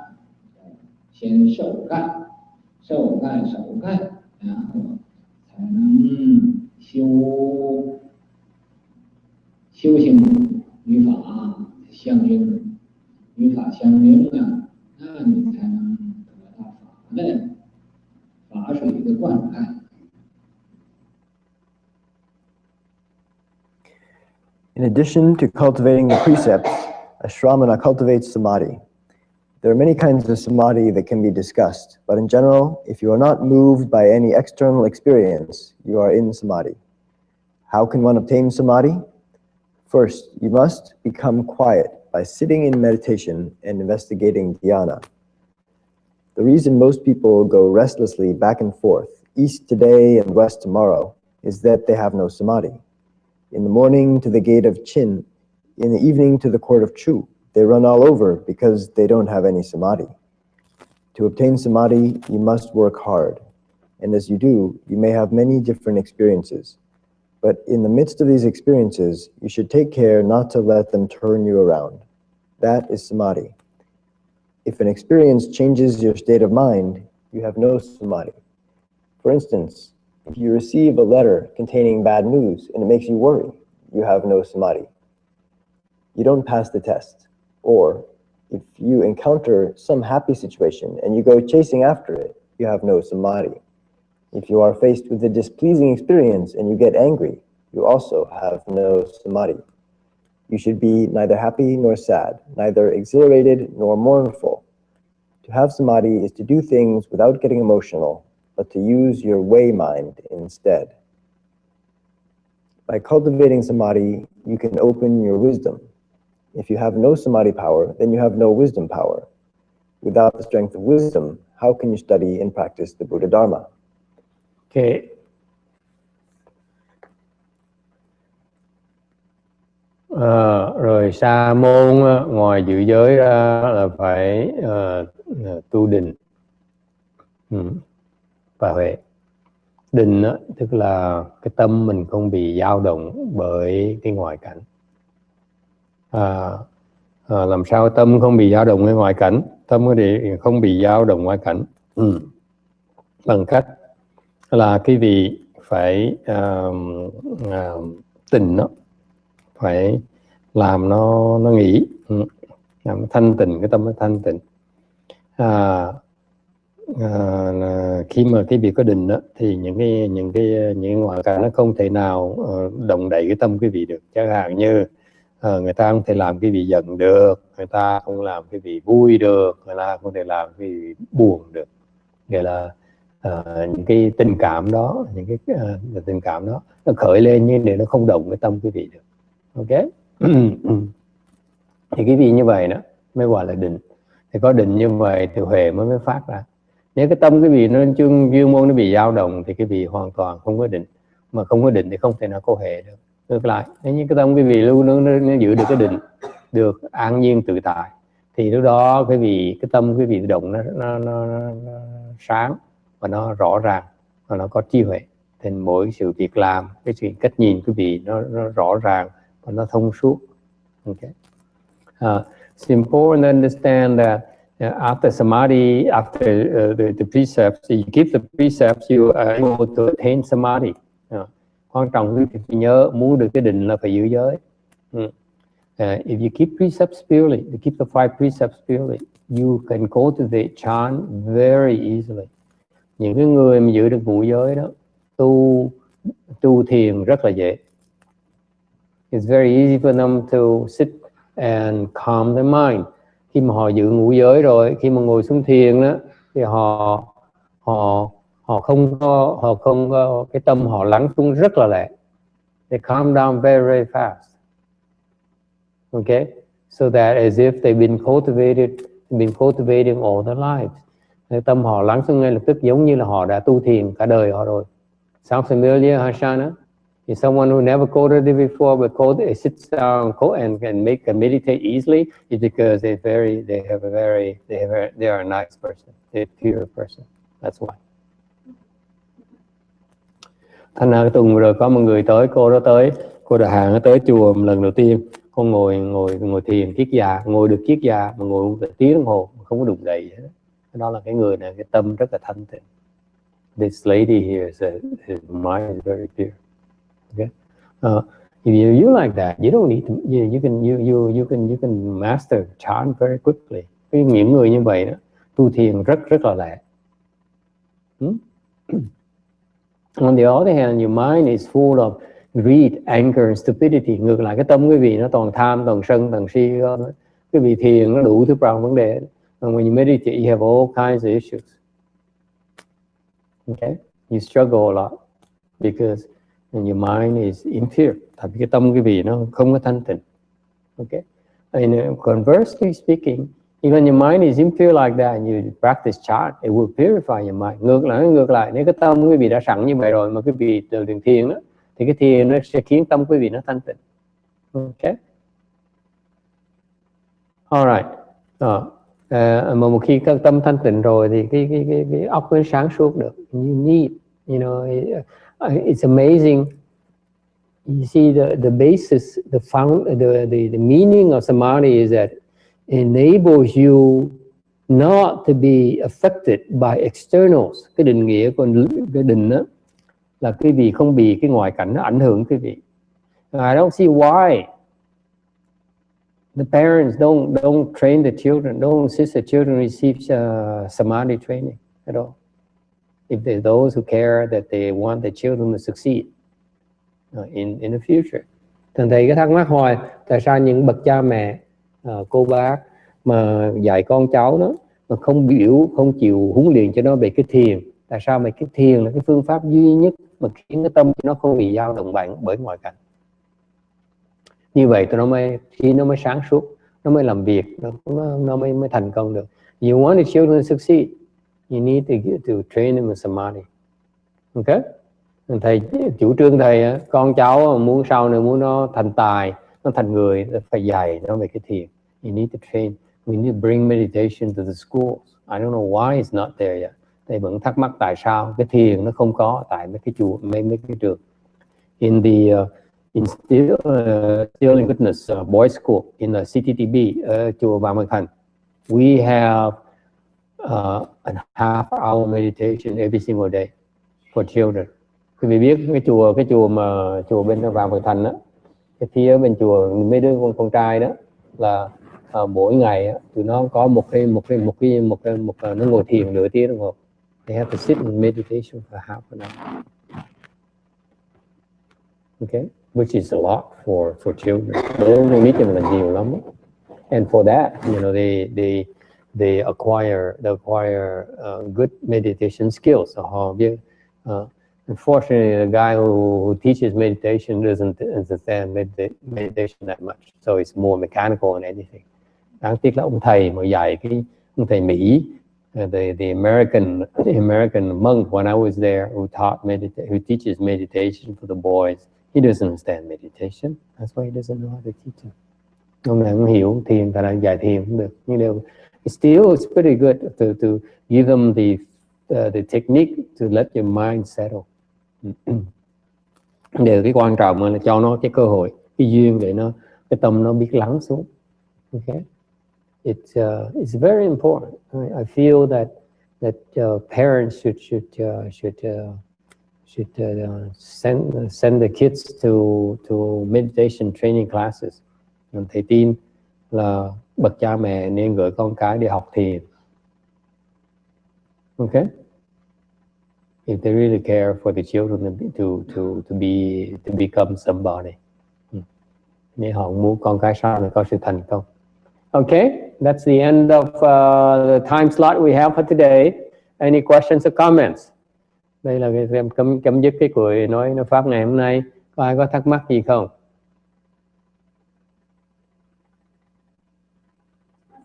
Yes. Walking meditation.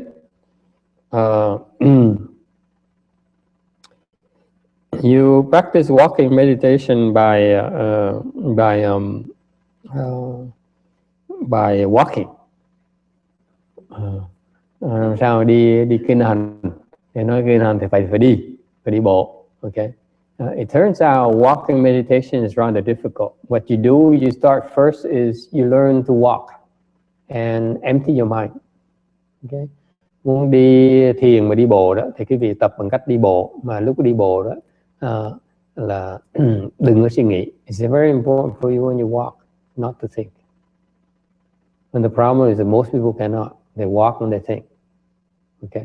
So walking meditation, I would call walking meditation as long as you walk and you watch your mind and you get rid of the thoughts. Thành ra cái thiền hành đó là cái vị khi mà đi bộ đó, đi nhiễu đó, là cái vị chú ý cái tâm, you pay attention to your mind, what is thinking about, and you drop that. Thinking about, drop it.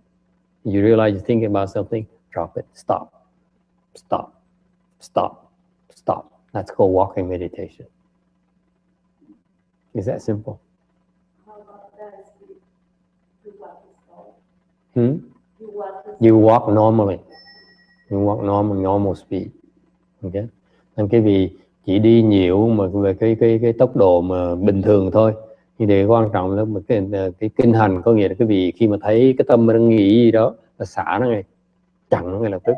Đang nghĩ về đông, chặn chứ đông, nghĩ về tây, chặn chứ tây, nghĩ về đồ ăn, chặn nghĩ đồ ăn. You stop yourself thinking. Nếu làm được như vậy, đó gọi là kinh hành. That's called walking meditation. And when you do that long enough, eventually your mind empties out and you stop thinking. Khi làm như vậy đủ lâu á, quen rồi, từ từ cái tâm mình nó không suy nghĩ nữa. Đi bộ mà không suy nghĩ, your mind becomes blank, you enter samadhi. Và như vậy quý vị sẽ nhập định được. Okay? It is much harder to do walking meditation to sitting meditation for that reason. Bởi vậy đi bộ nó khó hơn là ngồi. Because when you walk, you have a lot more distraction. Tại vì đi nhiều như vậy, quý vị có nhiều cái chi phối hơn nhiều. Whereas you sit, you face the wall, you close your eyes, you cut out a lot of distraction. Ngược lại, quý vị ngồi xuống, nhắm mắt lại, xoay về cái tường, nhắm mắt lại thì nó gạt rất nhiều cái chi phối từ ngoại cảnh vào. It's good to walking because when you circumambulate, it's walking meditation. That's what your technique is supposed to do, but it's more difficult to get there than sitting meditation. Yes, sir.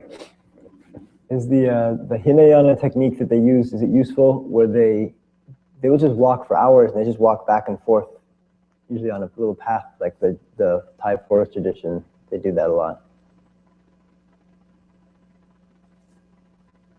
I was just wondering if it was...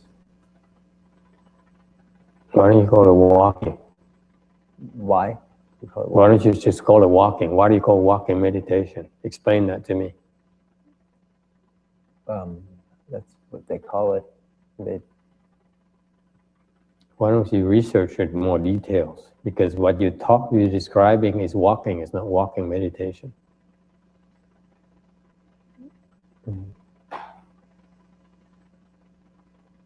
What the term you use, listen to yourself. You ask about walking in a path, back and forth, back and forth. It's walking. Where is meditation? You need to research it. That's my point. Is it clear? Don't ask me something you don't know what you're asking about. I've done it when I was in Thailand. I think the way they do it, you stay on it. It's only like a 50-foot path, so there's not a lot of new sensory information. You're just always going back and forth on a small strip. Cái ông này ông nói là bên Thái Lan, ông qua Thái Lan, ông đi bộ, đi lui đi tới, ông gọi đó là thiền hành, thầy hỏi. Ông nói đó là cái đó là đi bộ chứ không phải là thiền hành. Tôi không hiểu thiền hành chỗ nào. Tại vì nếu nói mà đi lui đi tới như vậy thì mình chỉ đi lui đi tới đâu gọi là thiền đâu. Nên thầy không hiểu, thầy nói ông phải hỏi cho rõ cho tôi đàng hoàng, chứ cái ông mô tả đó ông đi lui đi tới, cái đó là đi lui đi tới chứ không phải là thiền. Okay? Ông nói tôi chỉ học như vậy thôi. I don't know what they taught you. I don't understand. Maybe it's a language barrier, but to me as a Western educated person, you call it walking meditation. Tell me where's meditation, where is walking. Tell me which part. You're teaching me. I'm very tough. You don't waste my time. They can impress people like you, but they don't impress me. Where's meditation?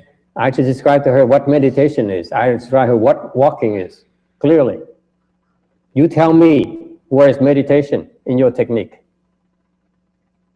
I don't remember the details of how they teach, but I know they also try to just stop. Nói tầm bậy tầm bạ không à. Là thầy nói rõ ràng cái câu hỏi thầy cái đi thiền hành là sao, thầy nói đi là như vậy và thiền là như vậy.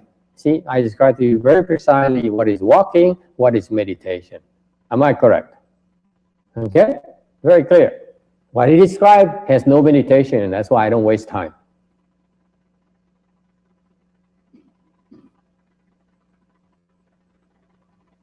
Tell me where's meditation. I mean, I think they have different techniques, but I don't care. You tell me which technique. The part that when you tell me walking back and forth is nonsense. Your question is nonsense. That's my point. Present the problem clearly. I guess the part that was of interest to me was the particular technique of just walking in a small area, so you just keep walking back and forth. So you're limiting the sensory input. So it's and the repetitiveness of it. I thought that would be helpful in conjunction with what you said. My teaching is different. My technique is different. This is a difference between Mahayana and Hinayana. I don't care. If you like it, it works for you, use it. You can recite Amitabha. Yes, you can. When you recite Amitabha, anything beside Amitabha, you drop it. Same exact thing. Amitabha, hamburger, drop hamburger. Amitabha, fries, top fries. Amitabha, Coke, drop Coke. Amitabha, tacos, drop tacos. That's what you do. Same exact thing. But keep only Amitabha. Okay?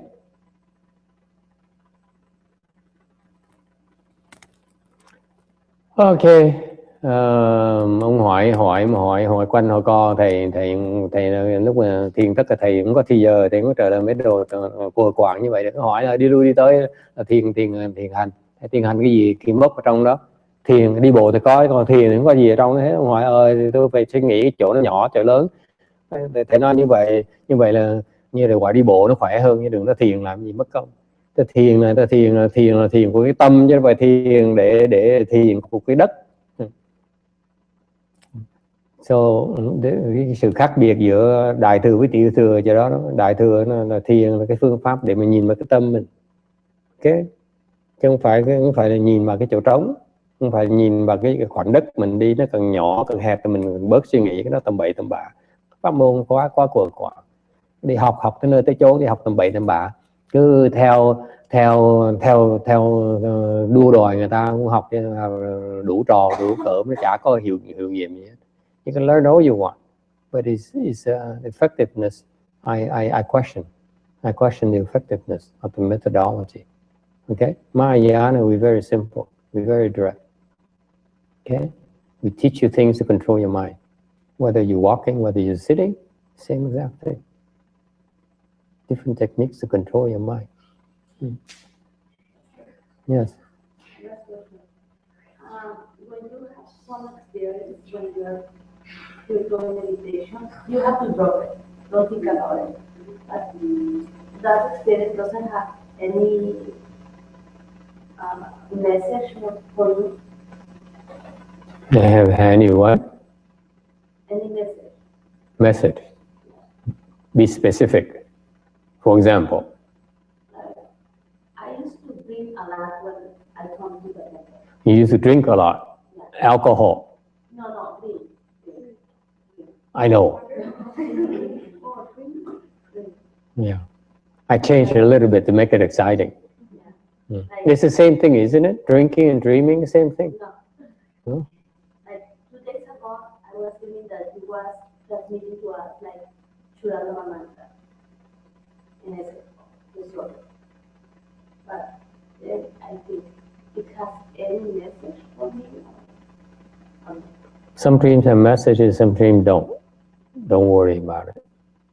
Okay. Yeah. The one thing you need to learn is monks are not in the business of interpreting dreams. We don't interpret dreams. Okay, because we don't know. Number one, most of us don't know what dreams mean. Number two is that it's a lot of nonsense. So it's not, it's not worth worrying about it. Don't worry about it. A dream is just a dream. Yeah. Hỏi là mơ này nọ thì nói thứ nhất á, thầy không biết ý nghĩa của mơ. Tại mấy ông thầy thường chúng tôi không biết ý nghĩa mơ, tại mơ nó có nhiều ý nghĩa lắm. Dreams have many meanings, many meanings, more than you think, more than we know. Có những cái chuyện thứ gì nữa là ông thầy đó là thường nên hỏi cái ý nghĩa của những cái giấc mơ, tại vì ông thầy không có cái việc làm, ông thầy không phải là chuyện để mà giải nghĩa cho cái vị hiểu giấc mơ là cái gì, nó né những cái chuyện đó. Okay. Mơ thì kệ nó, mơ xong thì hết. Life is a better dream. You don't worry about everything that happens in life, do you? Cuộc đời mình là chỉ là giấc mộng thôi, mình đâu có lo tất cả, mình đâu đòi hiểu tất cả chuyện nó xảy ra trong cuộc đời mình đâu. You don't ask to understand everything that happens in your life. Why does he love me? Why does he hate me? Who cares? He loves, he doesn't enjoy, he hates me. Let's run away from him. It's safer. That's all. Keep it simple. Okay, let's stop here tonight. Ngừng lại đây. Okay. Okay, thank you everyone.